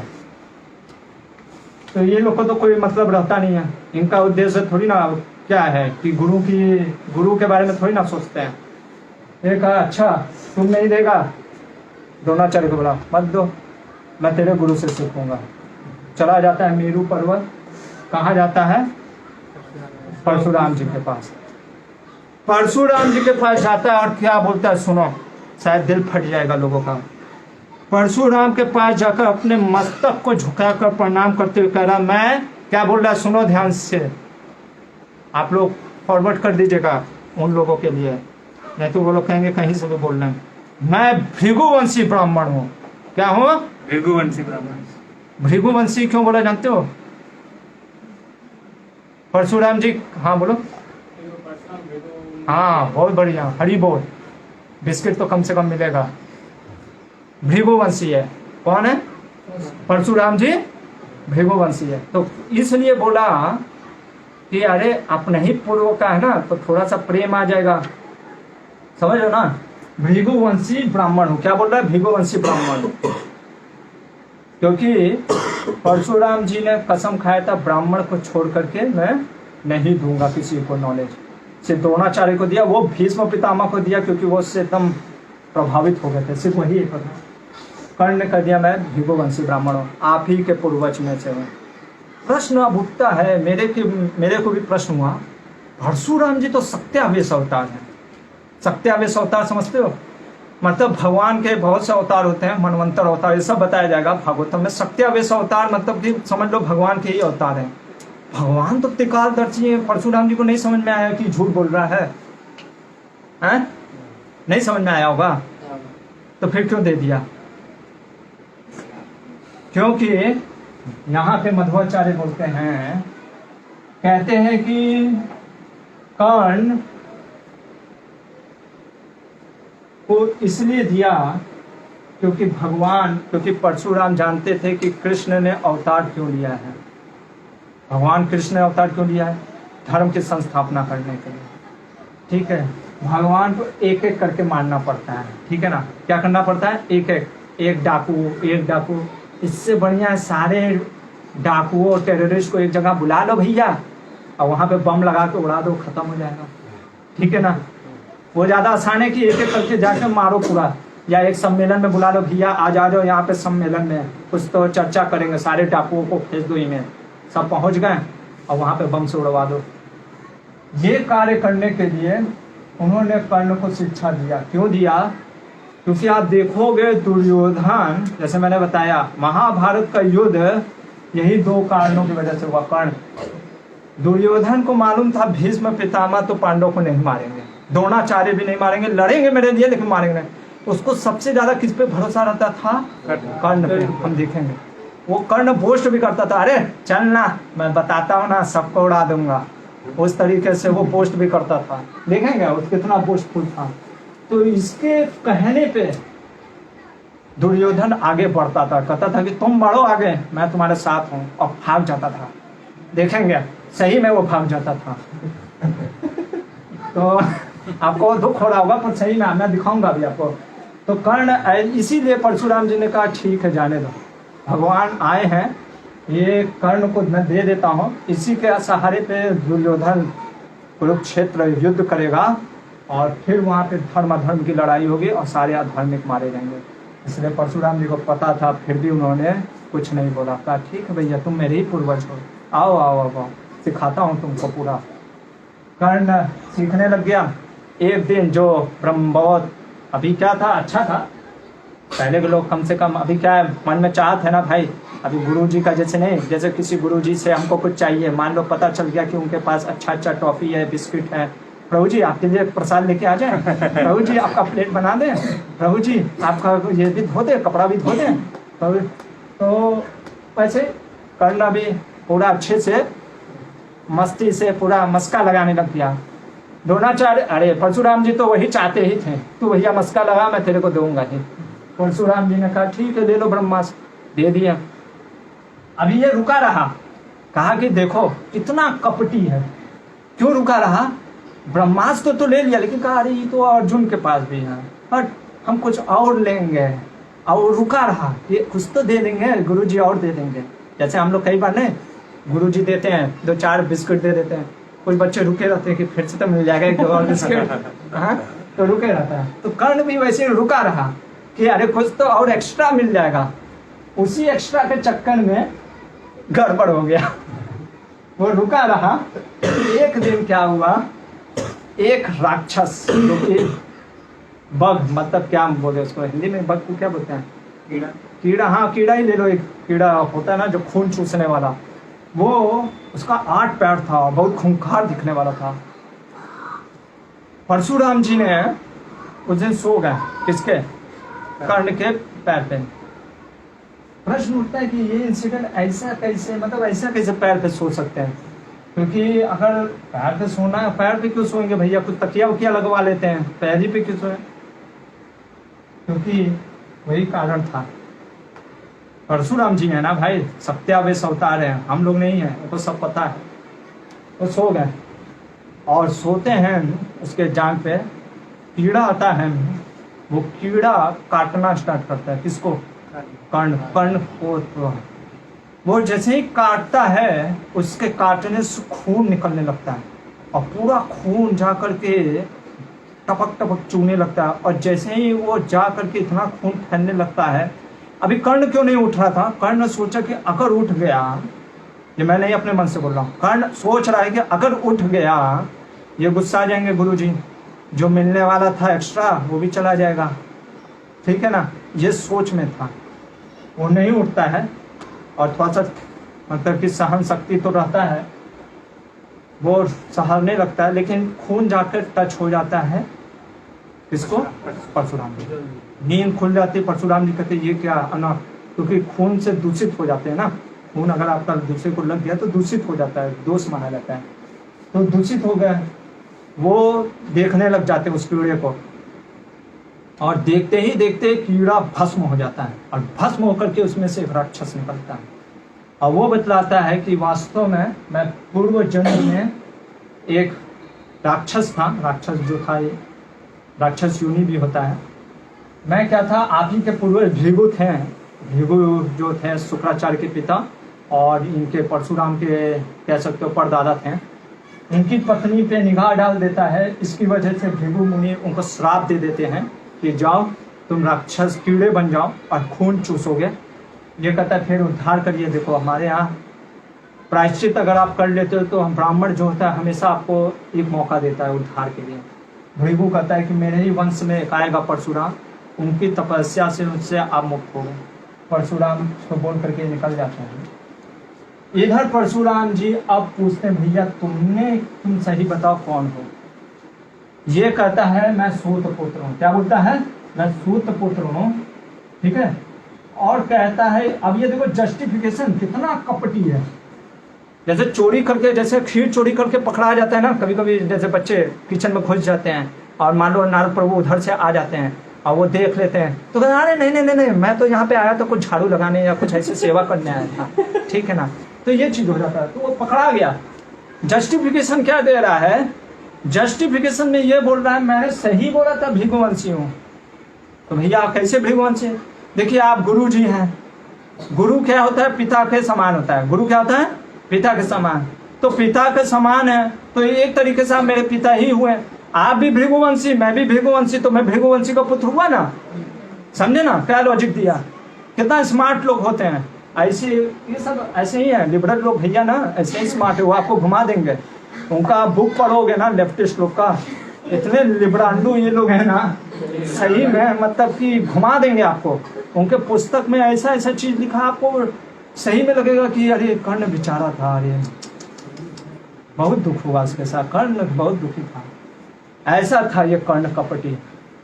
अरे चोरी पकड़ा गया तो चोरी मान लो ना, गलती किया नहीं, सीना चोरी, चोरी के साथ सीना चोरी करके कह रहा कि मैं आपको ही अपना पिता मान रहा हूँ। परशुराम जी को मोड़ कर समझाया है, हैं? वो अरे गए हैं क्या, वो समझ गए बेटा, तू घबरा नहीं तुमको मैं बतलाता हूँ। सूत पुत्र हो, तुमने तो एक पहले झूठ बोला। अब इसमें भी लोग कहते हैं कि देखो सूत पुत्र बोल दिया इसीलिए परशुराम जी ने उसको श्राप दे दिया। क्यों? देखो बेचारा छोटी जाति था, ब्राह्मण था, इसलिए श्राप दे दिया। इसलिए श्राप नहीं दिया, सुन लीजिए किस लिए श्राप दिया, नहीं तो आप कहोगे कि कुछ भी बोल रहे प्रभु जी। मूढ़ तूने ब्रह्मास्त्र के लोग झूठ बोलकर यहाँ मेरे साथ मिथ्याचार किया है। कहीं बोला कि तुम सूत पुत्र हो इसलिए मैं तुमको अब श्राप देने जा रहा हूं, क्या बोला? मिथ्याचार, गुरु के साथ मिथ्या किया है। क्या है देखो अभी का कल्चर क्या है ना, हम तो आए दिन 10 झूठ बोलते हैं, ठीक है ना, तो हमको तो समझ में नहीं आता कि झूठ बोलना कितना बड़ा पाप है। गुरु से भी झूठ बोल देते हैं, जैसे कुछ चोरी करके खा लेते हैं, बोलते हैं नहीं नहीं प्रभु जी नहीं खाए, या मोबाइल में कुछ गलत देख लेते हैं, नहीं नहीं प्रभु जी कुछ नहीं देखे, ठीक है, क्योंकि हम लोग तो आए दिन झूठ बोलते हैं, तो हमको ये समझ में नहीं आता कि झूठ कितना बड़ा पाप है, ठीक है। तो इसी तरीके से आज के कल्चर में लोग क्या, अभी देखो आज का कल्चर में क्या चल रहा है, मेन चीज देखोगे कास्ट पॉलिटिक्स। कास्ट पॉलिटिक्स मतलब समझ रहे, जाति के नाम पे पॉलिटिक्स करना, ठीक है।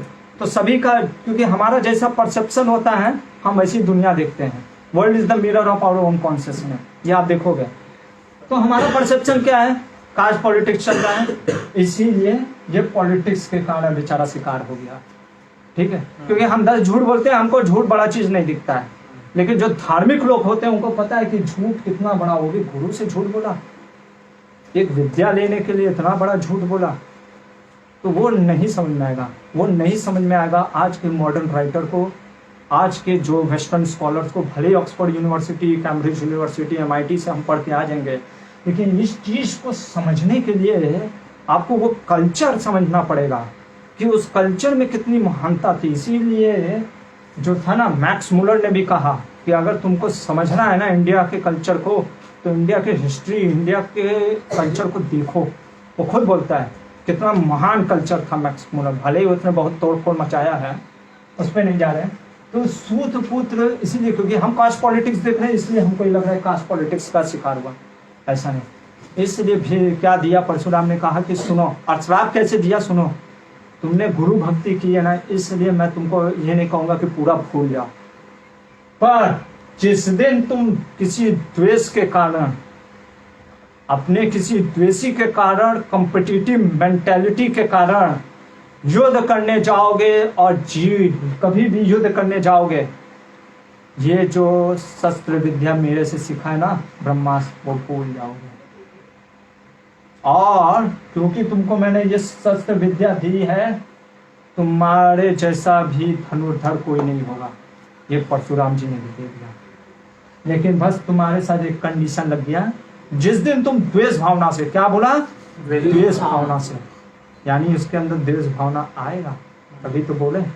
सोचो इतना बड़ा कपटी था, कपटी लोगों के अंदर द्वेष भावना ना हो ऐसा हो ही नहीं सकता, इतना कपटी। तो ये कर्ण का कपट और भी बता सकता हूँ, लेकिन हार्ट अटैक आ जाएगा और समय भी खत्म हो रहा है, तो इसलिए यहीं पे रोकेंगे। बीच बीच में बताते रहेंगे कपट, उसका पूरा उसका कपट भरा हुआ है। व्यासदेव ने सोचो शुरुआत में ही बोल दिया कि अधर्म का वृक्ष का सबसे मुख्य जो तना है, स्टेम, वो कौन है, कर्ण। तो सोचो कितना बड़ा अधर्मी और कपटी है ये कर्ण।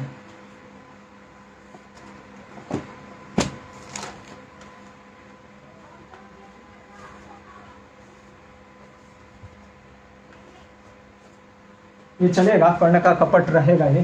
तो क्या हुआ, कर्ण का चरित्र पे हम देख रहे हैं, सहानुभूति अब आपके प्रति, इसके प्रति सहानुभूति आपको रखना है, रखो, मैं तो नहीं रख सकता। मैं इसके प्रति सहानुभूति रखूंगा कपट के, कपट का सहानुभूति मतलब अधर्म का सहानुभूति।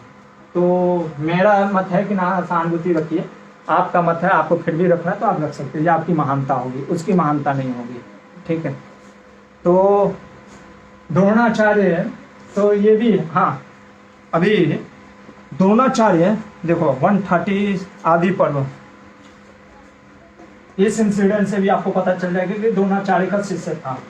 जैसे अभी दिखाया, वो गया था ना गुरु द्रोण के पास, बोला था कि अरे सभी शिष्य को आप समान भाव से समझते हैं, फिर अर्जुन को ब्रह्मास्त्र, जैसे कुछ बच्चे नहीं होते हैं, प्रभु जी सबको अगर समान समझते हैं तो उसको 5 स्टार चॉकलेट क्यों दिया, हमको भी दीजिए। तो वही वो मांगने गया था। तो वो बताए थे कि प्रभु वो भक्त पूरा सुबह से गौशाला में सेवा किया था, इसलिए उसको चॉकलेट दिया गया। तुमने कुछ नहीं किया तो इसलिए तुम एक 5 स्टार चॉकलेट के पाने लायक नहीं हो। 137.6 और 7 देखते हैं क्या चल रहा है इसमें।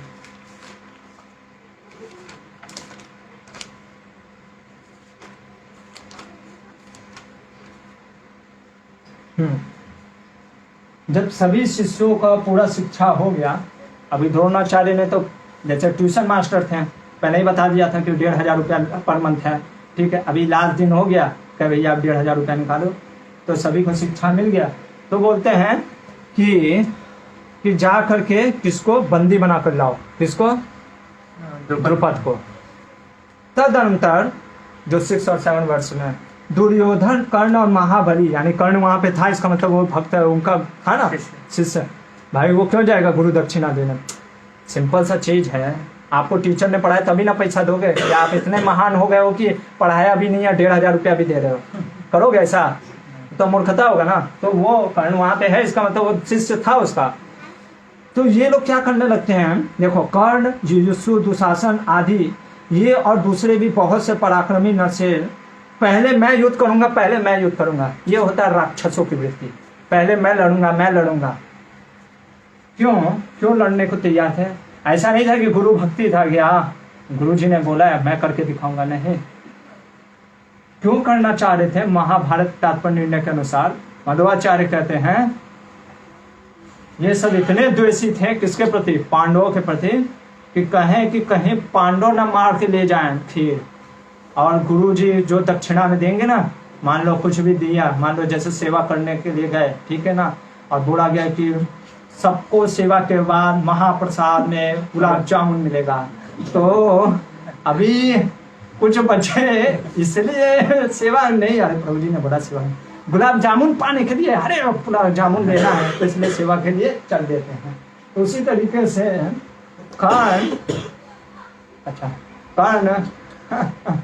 कर्ण को देख करके मेरे को इतना मतलब कि क्या करूं इतना कपड़ी है, क्योंकि बहुत से लोग मिलते थे महाराष्ट्र में, अरे कर्ण इतना महान है। महान कहाँ है? मेरे को तो एक इंसिडेंट दिखाओ अभी, एक भी महान था सब में। उसके चैरिटी में भी अगर मैंने आपको दिखा दिया ना कि कितना बड़ा कपट था, खैर छोड़ो, आज नहीं बोलूंगा, नहीं तो क्या हुआ, ये सब चल देते हैं। कौन? कर्ण, दुर्योधन। अभी यहाँ पे क्वालिटी देखो, क्या चीज का क्वालिटी है। हाँ, अर्जुन पहले ही बोल देता है द्रोणाचार्य को, हम नहीं जाएंगे युद्ध करने, उनको जाने दीजिए, ठीक है, उनको पहले लड़ने दीजिए। ये देखेंगे अर्जुन का स्ट्रैटेजी, ये 5वां क्वालिटी कह सकते हो, 5वां या छठा क्वालिटी, स्ट्रैटेजिस्ट था, प्लानिंग मेकर था।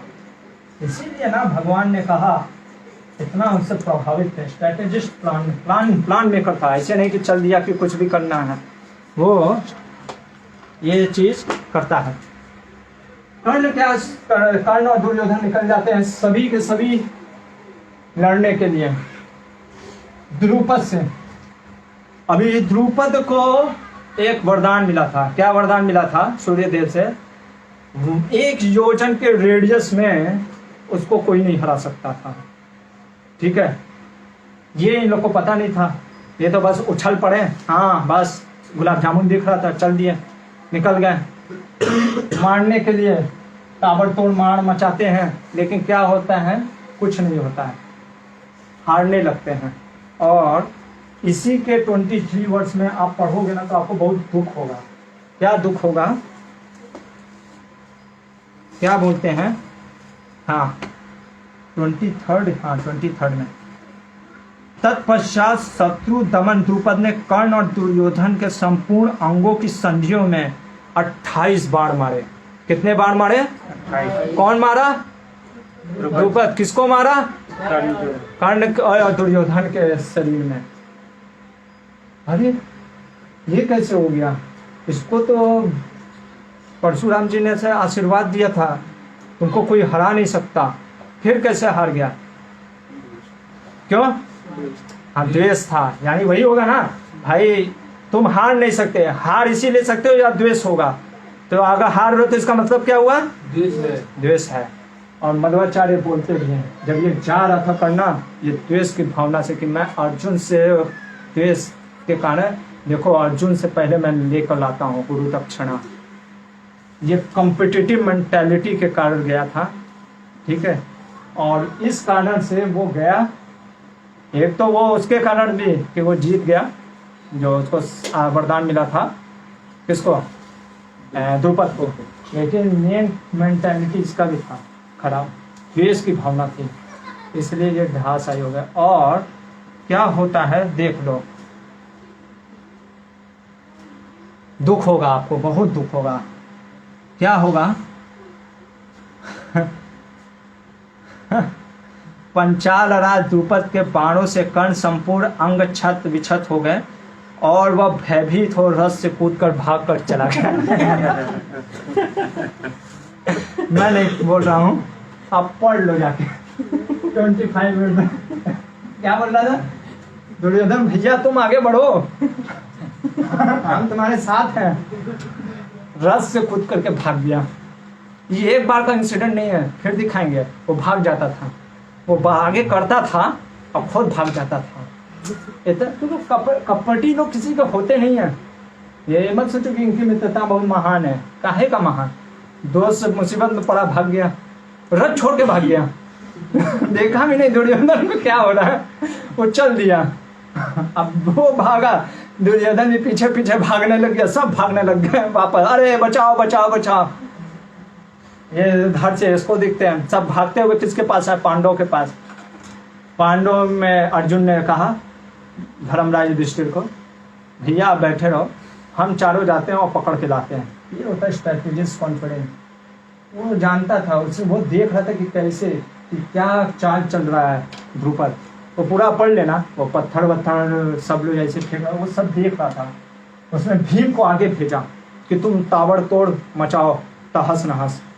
नकुल सहदेव को भीम के साथ रखा है। ये होता है स्ट्रैटेजी प्लान में का। इसीलिए ये सब सिखाता है महाभारत की, कोई भी कार्य करने के लिए ना हमको प्लानिंग होना चाहिए। जैसे कहते हैं ना, क्या है वो, if you plan to fail then you fail, if you fail to plan then you plan to fail, ठीक है ना। तो वो चीज़ होता है, आप प्लानिंग करना बहुत जरूरी है। सिर्फ धर्म, इसीलिए आप देखो सिर्फ धर्म के नहीं थे ये लोग मतलब कि सारा जो नॉलेज भी था उनके पास था। कई बार लोग बोलते अरे हम चैंटिंग कर रहे हैं ना, सब कुछ हो जाएगा ना। भैया आप चैंटिंग करके एहसान नहीं ना कर रहे हो भगवान पे। आप जब कर रहे हो, जब करने से आपको क्या पता चलेगा कि भगवान के लिए मैं क्या कर सकता हूँ। प्रभुपाद जी ने, श्रील प्रभुपाद जी हमारे चैंटिंग कर रहे थे, बहुत ज़्यादा ही कर रहे थे और हमसे अच्छी तीव्र गति से करते थे। लेकिन उन्होंने सिर्फ वृंदावन में बैठे नहीं रहे, वो निकल गए भगवान के नाम पर। वो नहीं सोचे हो जाएगा ना, महाप्रभु ने बोला है भारत भू मतलब कि पृथ्वी अच्छे नगर आदि ग्राम सर्वस्व प्रचार हो गए मोरा नाम, हो जाएगा। हाँ तो कैसे करेंगे सर्वस्व प्रचार? जब उन्होंने निकले, उन्होंने किया कुछ। इसीलिए हमें समर्थ रामदास बनना है, हमें भगवान के ऊपर बोझ नहीं बनना है कि सब कुछ भगवान करेंगे। ये आलस्य है, ये वास्तव में हमारा महानता नहीं है। भगवान के प्रति हमारा वो दृढ़ता या वो इतना प्रेम नहीं है, हमको कुछ करने का मन नहीं है, तो हम क्या कहते हैं, अरे भगवान करेंगे ना, हम जप करेंगे। और जप में क्या करेंगे, सोएंगे, ठीक है, और बोलेंगे कि भगवान सब करेंगे। ऐसा नहीं था। इसलिए और फिर बाद में बोलेंगे अरे धर्म कर रहे हैं फिर भी हम दुखी क्यों हैं। आप धर्म कर ही नहीं रहे, आप धर्म करो। तो अर्जुन स्ट्रेटेजी बना करके इसको आगे भेजता है और पीछे बाण चलाना स्टार्ट करता है। भीम गदा से मारते हुए रास्ता साफ करता है और ये आगे बढ़ता है। ये आगे बढ़ते बढ़ते इसको ललकारता है, द्रुपद आगे बाहर निकलता है, उसको मारता है।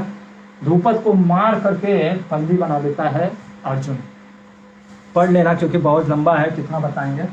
अर्जुन जैसे बंदी बना कर लेता है तो ये मारता ही रहता है। कौन? भीम अपना वो उसको तो मौका मिल गया वो तो बस दनादन मिल रहा है तो दिए जा रहा है सबको। लेकिन ये देखो कितना मतलब कि जेनोसाइडर नहीं था। कौन? अर्जुन। अर्जुन की क्वालिटी देखो, हाँ हाँ, नहीं, कई बार होता है ना गुस्से में, जब टीचर कभी गुस्से में, एक हमारे यहाँ टीचर थे, वो क्या करते थे, जैसे अभी बच्चे कूड़ा फाती तो करते ही हैं, लाइट गया हो करना स्टार्ट, अंधेरे में कोई दिखा नहीं टीचर उठाता था डंडा, मोटा जज कभी कभी अपने पाँव का चप्पल उठा करके दे दनादन सबको मारना स्टार्ट करता था, और खास करके जो लाइन जो किनारे बैठे रहते थे वो इसीलिए जब लाइट आता था सब किनारे से भागते थे। तो ऐसा होता है। तो जेनोसाइडर नहीं था अर्जुन, वो कहता है भैया रुकिए, आप कुछ ज्यादा ही मार रहे हैं, हमको पूरे लोगों को मारना नहीं है, इसको बस बंदी बना करके गुरु दक्षिणा देना है। तो वो अर्जुन के कहने पे रुक जाता है और इसको बंदी बना करके कहाँ पेश किया जाता है, द्रोणाचार्य के पास। द्रोणाचार्य के पास जब पेश होता है तो द्रोणाचार्य कहता है कि आ गया सबक, ठीक है, अब तुम मेरे से मित्रता करते हो कि नहीं। द्रोणाचार्य चाहते तो अकेले भी उसको उस समय मार सकते थे, लेकिन वो ब्राह्मण थे। जैसे विश्वामित्र रामायण में आप देखोगे राम और लक्ष्मण को लेके जाते हैं, किसके लिए, तारकावध ये सबको मारने के लिए, जो राक्षस। विश्वामित्र क्या वो नहीं थे, लेकिन ब्राह्मण जो होता है ना, जो उसका हर का वो दायित्व होता है, इसीलिए वेद शास्त्र को समझने से पहले हमको बहुत अध्ययन करना पड़ेगा। हर कोई का अपना अपना दायित्व होता था, वो उसके ऊपर आक्षेप या उसके फील्ड में घुसता नहीं था। ब्राह्मण का कार्य होता था भगवान की विद्या को प्रचार करना, ये देना। क्षत्रिय का काम होता था रक्षा करना। इसलिए वो चाहते तो द्रुपद को हरा सकते थे, पर उन्होंने कहा नहीं, ये मेरा कार्य नहीं है। अपने शिष्य को बोला और उसने पकड़ के ले आया। उसने कहा अब आधा राज्य देते हो, अभी तो आधा मित्र नहीं, मित्रता एक्सेप्ट करते हो। द्रुपद कहता हाँ भैया, हम आपका मित्रता एक्सेप्ट करता हूँ। ऊपरी ऊपरी बोल दिया। मन में क्या सोचता है, देखो मन में क्या सोचता है कि मेरे को वैसा पुत्र चाहिए, कैसा पुत्र जो द्रोणाचार्य का वध करे। दूसरा फ्रेंडशिप आज का अगर देखोगे, इसको नहीं मिटाएंगे, कारण के कपट। हरे कृष्णा, ये हमारे कावेरी को अभी जो बछड़ा हुआ है, बछी हुई है, वो आ गई है। तो दूसरा जो देखोगे, द्रोण और द्रुपद की मित्रता। अब देखोगे दोनों का मित्रता में भी एक्सपेक्टेशन था। गड़बड़ क्या हुआ, द्रोणाचार्य द्रुपद से मांगने के लिए गए थे एक्सपेक्टेशन से, और द्रुपद की भी क्या गलती थी, वो अपने मित्र के नीड को समझ नहीं पाया, फीलिंग को नहीं समझ पाया। इनकी भी दोस्ती मिसअंडरस्टैंडिंग हो गए। ये भी महाभारत का एक मुख्य कारण है, देखेंगे, क्योंकि इसने कुछ किया और उसकी वजह से पुत्र उत्पन्न हुआ और एक पुत्री हुई, जिसका हम वर्णन करेंगे। तो ये द्रोणाचार्य और द्रुपद के बीच में लड़ाई हुआ, मिसअंडरस्टैंडिंग हुआ। लेकिन सबसे बड़ा चीज बात यह है, द्रुपद को पकड़ा किसने था, किसने पकड़ा था, अर्जुन ने। देखो अर्जुन ने पकड़ा, लेकिन द्रुपद क्या सोच रहा है कि इसको मैं अपना दामाद बनाना चाहता हूँ। इतना फैसिनेटिंग, मतलब कि एनिमी लोग भी ना अर्जुन से प्रेम करने लग जाते थे। वो मतलब कि वो उससे द्वेष न रख करके कहा कि इसको तो मैं, अभी बेटी भी नहीं है, कुछ भी नहीं है, कहता है कि मैं दामाद बनाना चाहता हूँ। ये सोच करके वो बेटी के लिए और एक बेटा के लिए यज्ञ करने लगता है। यहाँ पे द्रुपद की और द्रोणा का कहानी रोकते हैं और हस्तिनापुर में देखते हैं कि क्या होता है। हस्तिनापुर में कुछ सालों तक फिर बहुत से युद्ध करके जीतने लग जाते हैं। कौन, युधिष्ठिर महाराज सभी, और युधिष्ठिर और 5 पांडवों की वाहवाही होने लगती है। भीम भी बहुत चीजें एकत्रित करने लग जाता है। अर्जुन भी सभी को हरा खरा करके एकत्रित युवराज पद पे बैठा दिया जाता है युधिष्ठिर महाराज को। धृतराज जी को रात को चैन नहीं आता है, उनकी रात की नींद चली जाती है युवराज पद पे देख कर। बहुत डेंजरस आदमी के पास जाता है और यहाँ पे एक आदमी के पास जाता है, उसका नाम होता है कणिका। विदुर के पास नहीं, कणिका। कणिक देखो, ये कणिक है, इतना डेंजरस यही है लोग, लिबरल लोग, पुराने लोग, स्कॉलर कह सकते हो, जो बहुत ही एक्सपर्ट होते हैं तोड़मोड़। ये कणिक ब्राह्मण था, और क्या था ना, शकुनी का बहुत प्रिय मित्र था। भांजे शकुनी का मित्र होने की वजह से ये भी द्वेष रखता था, किससे? पांडवों से। कणिक को बुलाता है अकेले में धृतराष्ट्र, पूछता है क्या करूं, कैसे युधिष्ठिर को हटाऊं। कणिक की नीति होती है, जैसे लिबरल लोग की नीति होती है ना, उन लोग का भी माइंडसेट होता है। कणिक नीति करके बहुत फेमस है। 3 नीतियों में ये एक नीति बहुत फेमस है, थोड़ा सा जान लो, क्योंकि ये जीवन में बहुत जरूरी है। हमारे आसपास ऐसे लोग आते हैं ये कणिक नीति अपनाने के लिए। क्या बोलता है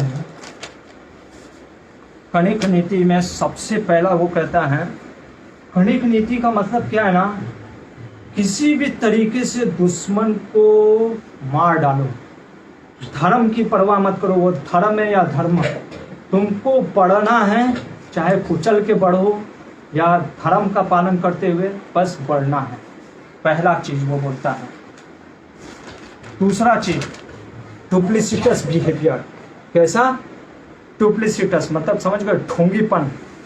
वो क्या उदाहरण देता है, एक हिरण होता है, हिरनी होती है ना, मृग चढ़ती है, उसको कैसे वो हंटर जो होता है ना, हंटर को हिंदी में क्या बोलते हैं? शिकारी जो होता है ना, वो कैसे पकड़ता है? वो नाटक करता है सोने का, कि अरे मैं सो गया, मैं थक करके, निगाह रहता है मृग के ऊपर। जैसे मृग सोचता है अभी तो कुछ कर नहीं रहा है शिकारी, वो आराम से खाने लगता है, क्या जो भी घास वास, शिकारी उठता और मार देता है। ऐसे डुप्लिसिटस बिहेवियर रखो, देखो कितने ऐसे आपके, क्यों ये मैं बता रहा हूँ, आपके आसपास के लोग में ये दुनिया डुअलिटी का है, द्वंद्व का जगह है। भगवान बोलते ना, ईर्ष्या द्वेष समुत्थेन द्वंद्व मोहेन भारत। इसीलिए महाभारत सिखाता how to live in this world. यहाँ पे आपको ऐसे ऐसे लोग भी मिलेंगे जो कणिक नीति को अपना रहे होंगे और कणिक जैसे लोगों का सहारा ले रहे होंगे, जो इतने द्वेषी होंगे, इतने ढोंगीपन होंगे, वो आपके जीवन में भी होंगे, भले ही आप लीडर भी ना हो, आपके फैमिली में भी बहुत से ऐसे लोग होंगे। तीसरा क्या बोलता है, देखो कितना दुष्ट व्यक्ति है। अगर भाई बेटा छोड़ो, कहता है गुरु, क्या बोल रहा है? स्पिरिचुअल प्रिसेप्टर, गुरु भी अगर तुम्हारे रुकावट बने, तुम्हारे उसके प्रॉस्पेरिटी में रुकावट बने, उसको भी रास्ते से निकाल दो, काटे समझ करके। चौथा चीज, दिखाओ साधु हो, अंदर से क्या रहो?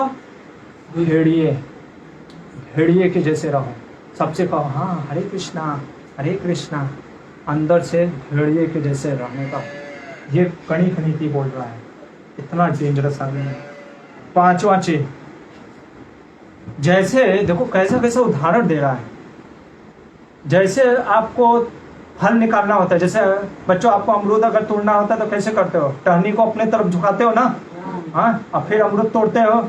उसी तरीके से विद्वान लोग और जो लोग होते हैं ना, जिनके पास कुछ कला है, उनको अपना मित्र बनाओ, काम निकल जाए, जैसे टहनी छोड़ देते हैं वैसे उनको छोड़ दो, सिर्फ फ्रूट्स ले लो अपने से, ऐसा बोलता है। छठा चीज, गुल्लक, जैसे पिगी बैग्स बोलते हैं ना, जब मिट्टी का बर्तन आता था, गुल्लक अगर जानते हो गए, उसमें क्या करते थे? पैसा मम्मी पापा 1-1 रुपया देते थे तो हम डालते थे, उसमें संग्रह करते थे पैसे का। उसी तरीके से, लेकिन फिर उसके बाद क्या करते थे? अभी पैसा निकालना रहता था, क्या करते थे? फोड़ देते थे। ऐसे ही लोगों को यूज करो अपने कार्य के लिए, फोड़ दो, फिर खत्म कर दो। इतना खतरनाक कणिक नीति है। गुस्सा होने पे कभी गुस्सा मत दिखाओ। जैसे खास करके आप देखोगे, आप तो अभी बच्चे हो, जैसे अगर आपने भी देखा होगा खासतौर से आईटी फील्ड सेक्टर में जहाँ जॉब लग जाता है, किसी सामने वाले को जॉब लग जाता है, ओ कॉन्ग्रेचुलेसन आपको जॉब लग गया, अच्छा है। मन ही मन सोचते हैं कि अरे इसका तबाही हो जाता, नाश हो जाता तो ज़्यादा अच्छा होता, ऐसा सोचते हैं। या कभी कभी नहीं कि कुछ सामने वाला पड़ोसी मर्सिडीज लेके आ जाता है, तो हम सोचते हैं कि किसी तरीके से तो अपने बच्चों को बोल देते हैं कि जा बेटा क्रिकेट खेल, अब ऐसा मारना कि उसको मर्सिडीज का गाड़ी फोड़ देना शीशा। क्यों? द्वेष के बाद अरे अब फूट जाता, अरे अरे अरे बच्चा को मारते, भाई गलती क्या है? ऐसे शर्मा जी का मर्सिडीज कितना बेचारे मेहनत से लेके आए थे, ठीक है, बहुत गलत है। 2-4 थप्पड़ लगा भी देते हैं ताकि वो ना मारे, ठीक है, 2-4 थप्पड़ मार देते हैं, बहुत गलत है, बहुत गलत है, बहुत गलत है। फिर कहता है बहुत बढ़िया, अरे एक ही शीशा क्यों फोड़ा, उधर से नहीं मारना था ना। ये होता है, ये कड़ी नीति सिखाते हैं, ऐसे लोग हैं। और ये सब सिखाने के बाद तो धृतराज तो एकदम मंद था, बेमंद था, साम दाम दंड भेद उसको कुछ समझ में नहीं आ रहा था। कड़ी कहते हैं कि ठीक है भैया कहानी सुनो, और वो एक कहानी सुनाता है। कहता है कि 5 जंगल में 5 मित्र थे। कौन थे? पहला था गीदड़, ठीक है, गीदड़ का मतलब समझते हो, जैकल्स। दूसरा कौन था? टाइगर, बाघ। तीसरा नेवला, मंगूस, जानते हो नेवला? तीसरा नेवला, चौथा चूहा और 5वां भेड़िया। ये 5 मित्र थे। इन लोगों ने देखा कि ये बहुत हट्टा कट्टा मृग है, ठीक है, और वो मृग को ये लोग खाना चाहते हैं, लेकिन कभी भी बाघ पकड़ नहीं पाता है, ठीक है ना, मृग को पकड़ नहीं पाता था। तो इन लोगों ने सलाह किया, ये गीदड़ बोलता है कि सुनो भैया, हम क्या करेंगे, चूहा को कहेंगे, वो जो हुक होता है ना, उसको क्या बोलते हैं, जो पैर में लगा रहता है ना, हुक को हिंदी में क्या बोलते हैं?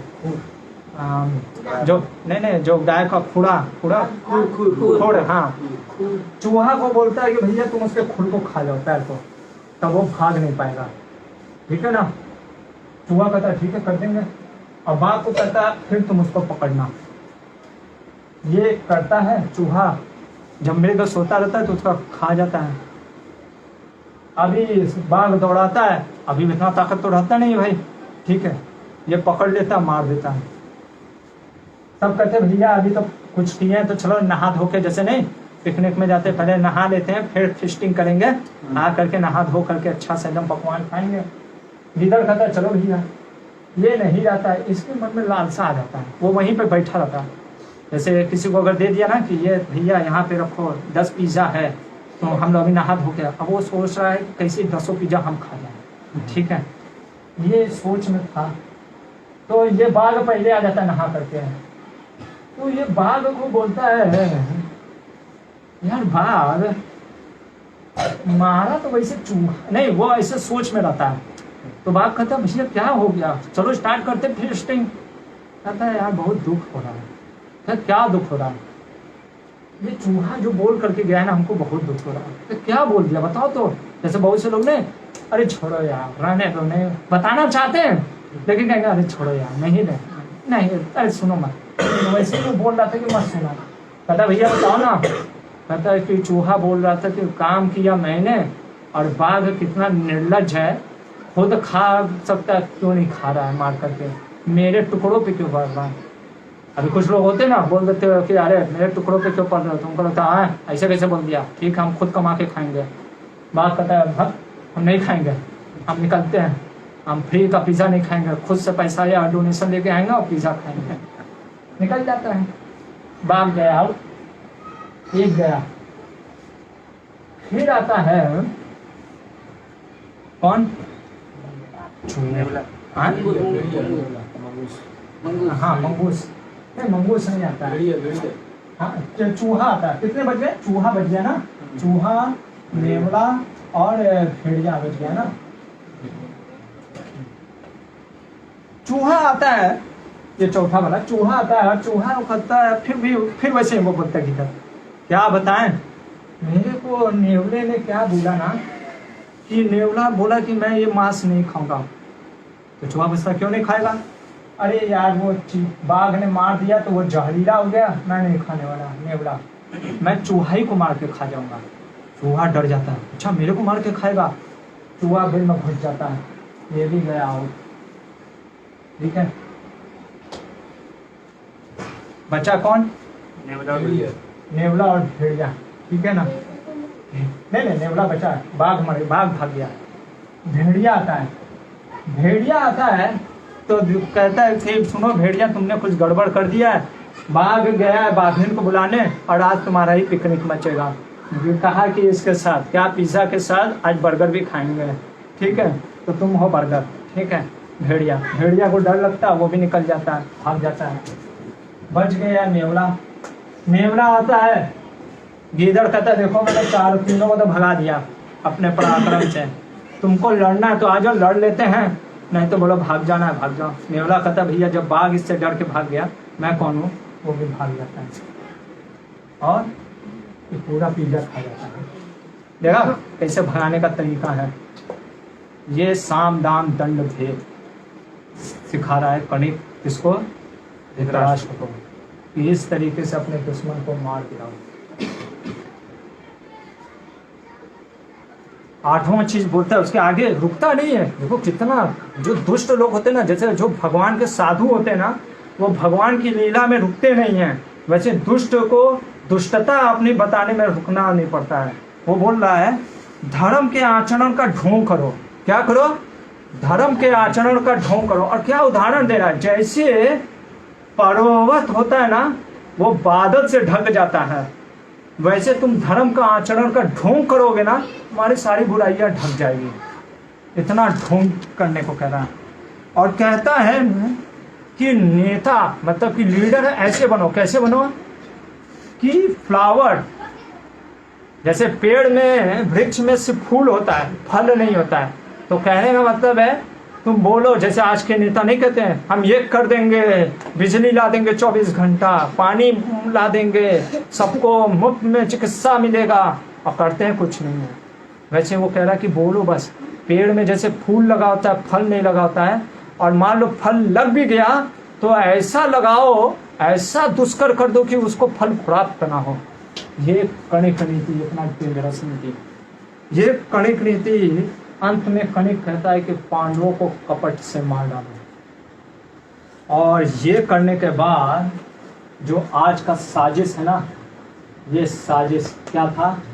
पांडवों को जलाने का साजिश। 15 मिनट है तो हम देख ही लेंगे उसमें क्या करता है। धृतराष्ट्र बुलाता है। अभी देखो यहाँ पे कर्ण की कपट को, क्या कर्ण साजिश में शामिल था? कुछ लोग कहते हैं नहीं शामिल था। कर्ण इतना नीचे तो नहीं गिर सकता। मैं कहता हूँ अरे वो इतना नीचे गिर सकता है जितना आप सोच भी नहीं सकते। तो वो क्या करता है, लिख लो ये पूरा, आप पढ़ लेना। आदि पर्व का 140.1 और 2, 61.16 और 17, 140.21, इन सब में कर्ण की क्रूरता पता चलता है। एक पढ़ ही लेते हैं जिसमें वो अपना क्रूरता दिखाया है। जैसे इसमें बोलते हैं, दुर्योधन दुशासन कर्ण ने एक दुष्टता पूर्वक गुप्त सलाह की। क्या सलाह किया उन्होंने? ये गए अपने पिता के पास। कौन? दुर्योधन। कहा कि इसको पांडवों को भेज दो कहीं वारणावत भेज दो, और वहाँ पर हम उसको जलाकर मार डालेंगे। देख लो मारने का ये, क्योंकि अभी धृतराष्ट्र था जो कणिक से सीख करके आया था। वो कहा ठीक है बेटा। क्या करता है धृतराष्ट्र? शहर में ढिंडोरा पिटवा देता है कि एक मेला लगा हुआ है वारणावत में, शिव जी की पूजा हो रही है, बहुत भव्य है। तो जब ये पांडवों को पता चलता है, पांडव लोग खुश हो जाते हैं, भैया चलो शिव जी का पूजा हो रहा है, चलते हैं वहाँ पे। वारणावत पहुँचते हैं और ये लोग भी कहते हैं कि वारणावत हम चलते हैं। यहाँ पे दुर्योधन पुरोचन से कहता है कि भव्य जगह बनाओ। भव्य किससे बनाओ? लाक्षाग्रह। ऐसा ग्रह बनाओ जिसमें तुरंत आग डालने से आग पकड़ ले। कैसा? किससे बनेगा? रुई से बनेगा, बांस से बनेगा, और क्या क्या चीज होता है? ला से बनेगा। ये सब चीजों से बनवा दिया। और भेजने का तैयारी करने लगता। और देखो धृतराज कितना कहता, अरे बड़ा दुख की बात है, जाओ तुम लोग पिकनिक के मूड में, जाओ जाओ जाओ आप घूम के आओ। दुर्योधन ये लोग कड़ी नीति इसके हैं, ये लोग कह रहे हैं कि हाँ हाँ भैया आप जाइए, हम तब तक ध्यान रखेंगे, आप घबराइए नहीं, सब अच्छा रहेगा। और ये भेजता है। इसलिए इतने जब समाज में अगर आपके आसपास इतने डेंजरस लोग रहे, इसीलिए प्रभुपाद जी कहते थे हमारे विदुर जैसे दूरदर्शिता प्रज्ञावान व्यक्ति को भी होना जरूरी है। नहीं तो सिर्फ धर्म के नाम पे, हाँ धर्म आपकी रक्षा करेगा, भगवान आपकी रक्षा करेंगे। कैसे रक्षा करेंगे? आपको विदुर के जैसे प्रपक्व व्यक्ति भेज करके, लेकिन उसको भी समझने के लिए आपको भी तो कुछ करना पड़ेगा ना, क्योंकि समाज में ऐसे कर्ण के जैसे कपटी, दुर्योधन, कणिक नीति के जैसे लोग हैं।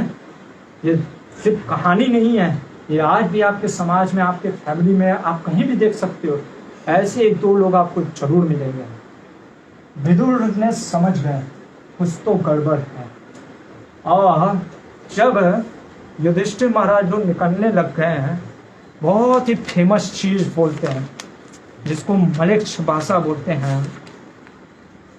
वो मलेच्छ भाषा में बोलते हैं, क्या बोलते हैं, कहते हैं, ये 144 चैप्टर में है, 22 से 26 वर्ष में, क्योंकि ऐसे डायरेक्ट नहीं बोल सकते थे। देखो इसीलिए बहुत सतर्क रहना पड़ता है, अलर्टनेस। इसीलिए आचार्य ने किसी ने कहा है, परिपक्व पूर्ण व्यक्ति तब होता है जब उसके अंदर एब्जॉर्प्शन होता है, हाँ भगवान के प्रति एब्जॉर्प्शन, संवेदनशील और अलर्टनेस, क्योंकि आपके आसपास के लोगों के नतीजे से आपके ऊपर प्रभाव पड़ता है। क्या बोलते हैं, निकल रहा है, युधिष्ठिर को कहते, सुनो युधिष्ठिर, ये संस्कृत में है लेकिन मैं हिंदी में बोलता हूँ, फिर उसका असली मीनिंग भी बताता हूँ।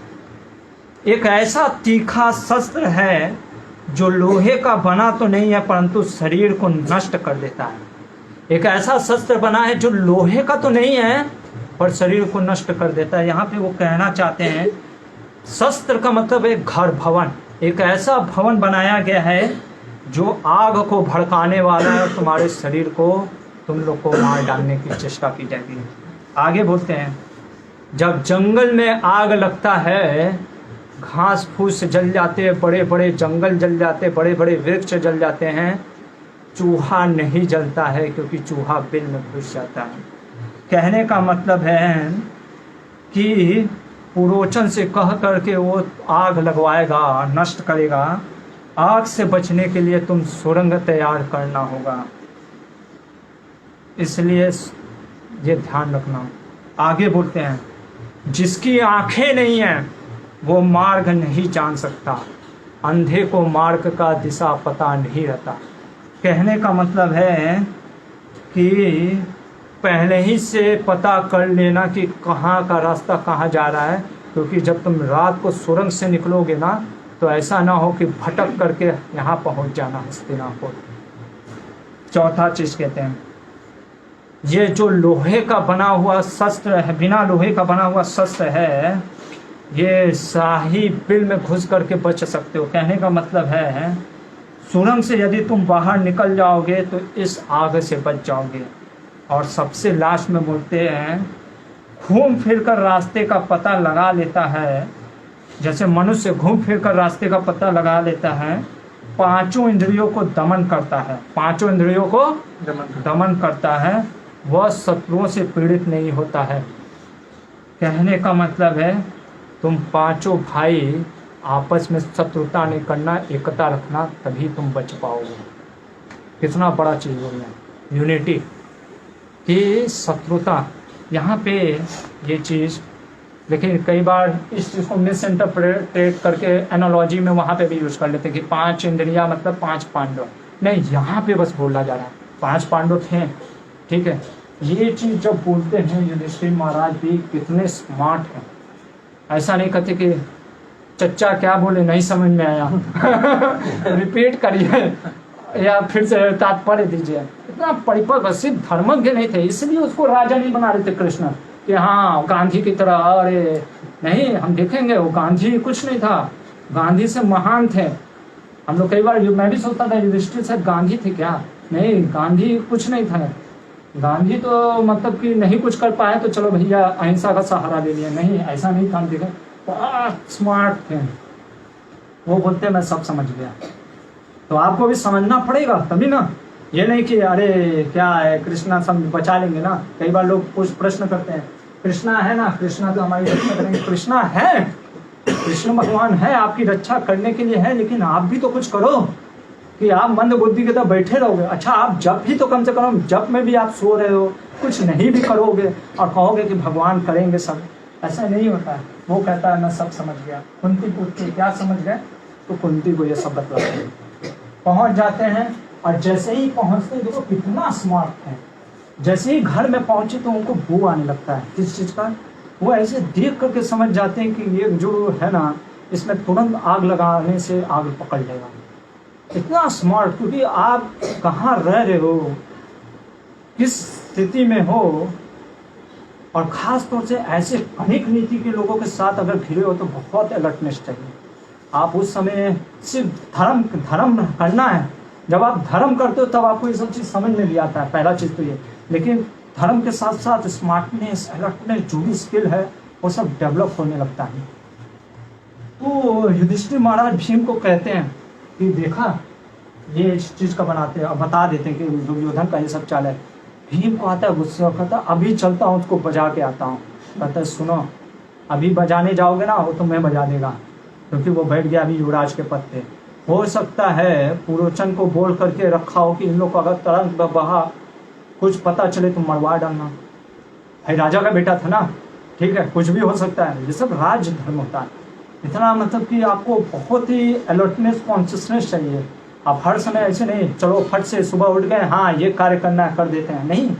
आपको विजन होना चाहिए, क्या सोच रहे हो, इंटेलिजेंस डेवलप करना चाहिए। पढ़ाई के लिए भी जैसे इंटेलिजेंस चाहिए ना, हर क्षेत्र में इंटेलिजेंस चाहिए। वो कहते नहीं कुछ नहीं करेंगे, शांति से रहो।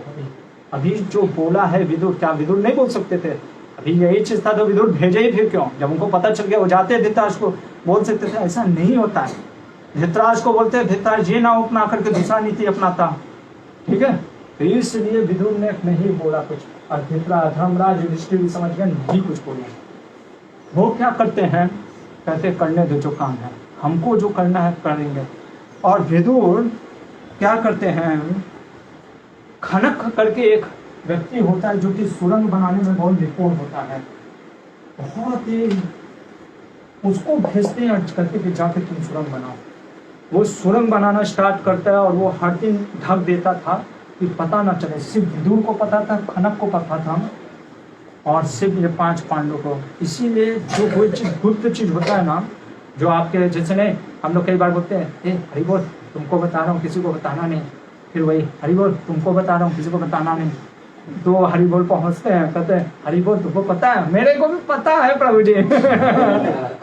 सब पता चल जाता है, सबको सब पता होता है।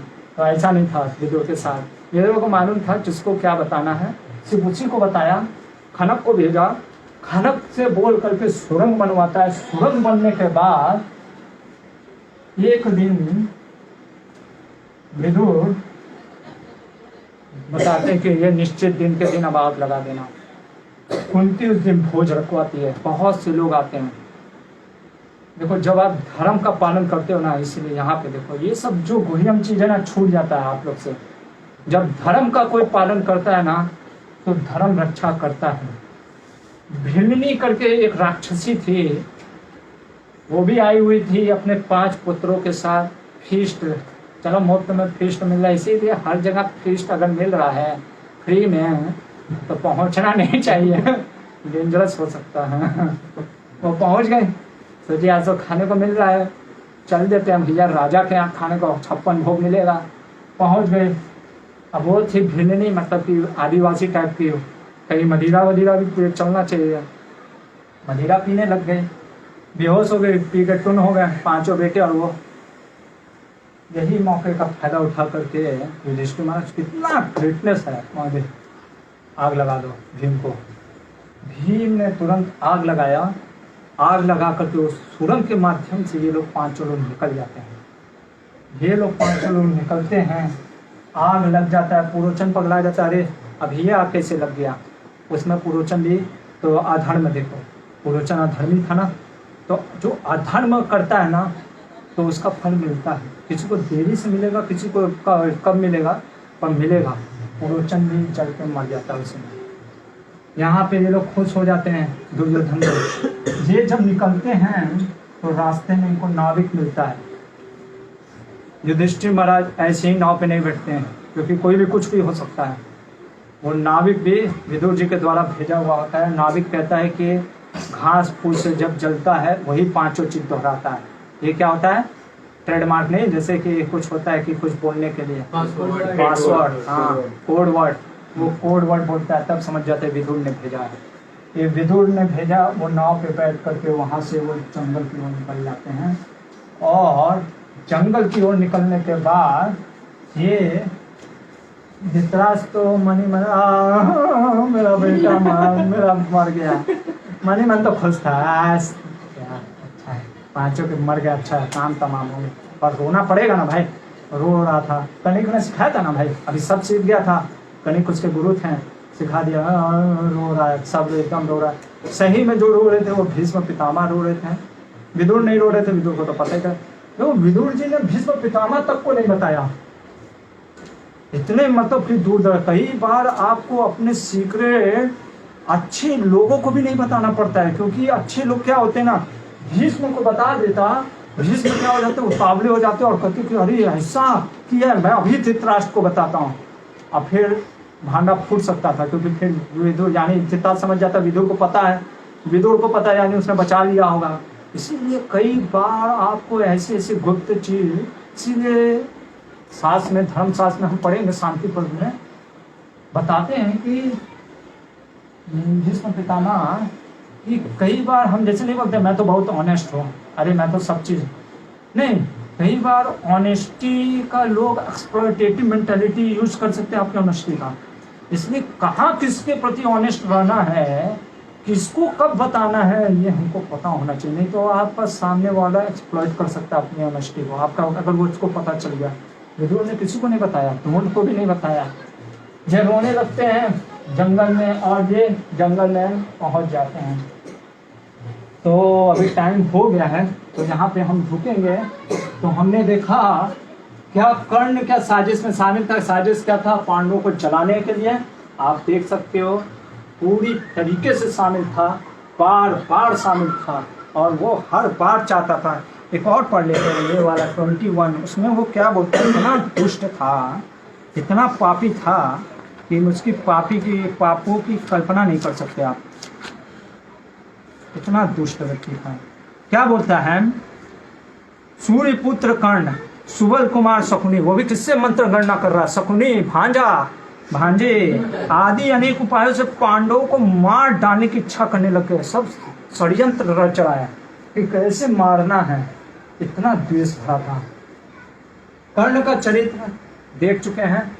सहानुभूति, अगर आपको अभी भी सहानुभूति रखना आप रख सकते हो, आप महान हो, पर वो महान नहीं था, वो कपटी था, इतना बड़ा कपटी था, द्वेषी था। और हमने देखा कि वो कैसे वो कणिक नीति, जो कि ऐसे समाज में कणिक जैसे लोग भी हैं जो आपको मंत्रणा देंगे और आपको कहेंगे इनका बस एक ही चीज़ होता है, आप प्रोस्पर्स करो, दूसरा गया भाड़ में, मार डालो, कुछ भी करो, गुरु तक को भी। ऐसे कणिक नीति के लोग होते हैं, उनको कैसे डील करना वो हम देखेंगे आगे। अभी कल तो शायद संडे है तो कल क्लास नहीं होगा, मंडे को आएंगे और उस दिन दिखेंगे एक ऐसा कैरेक्टर जिसकी किसी ने आज तक चर्चा नहीं की महाभारत में। अननोन कैरेक्टर के बारे में जानेंगे, जिसको बहुत कम लोग जानते हैं, शायद मेरे ख्याल से कोई नहीं जानता। वो एक अननोन कैरेक्टर मतलब कि हम देखेंगे उस दिन प्रवेश करेगा। इतना महान था, लेकिन दुर्भाग्यवश महाभारत के पन्नों में तो है लेकिन कोई उसको जानता नहीं है। वो कौन था आगे देखेंगे, और जंगल के रास्ते से वो क्या होने वाला है वो हम मंडे को देखेंगे। बहुत बहुत धन्यवाद। हरे कृष्णा। शील प्रभुपाद की हरि बोल।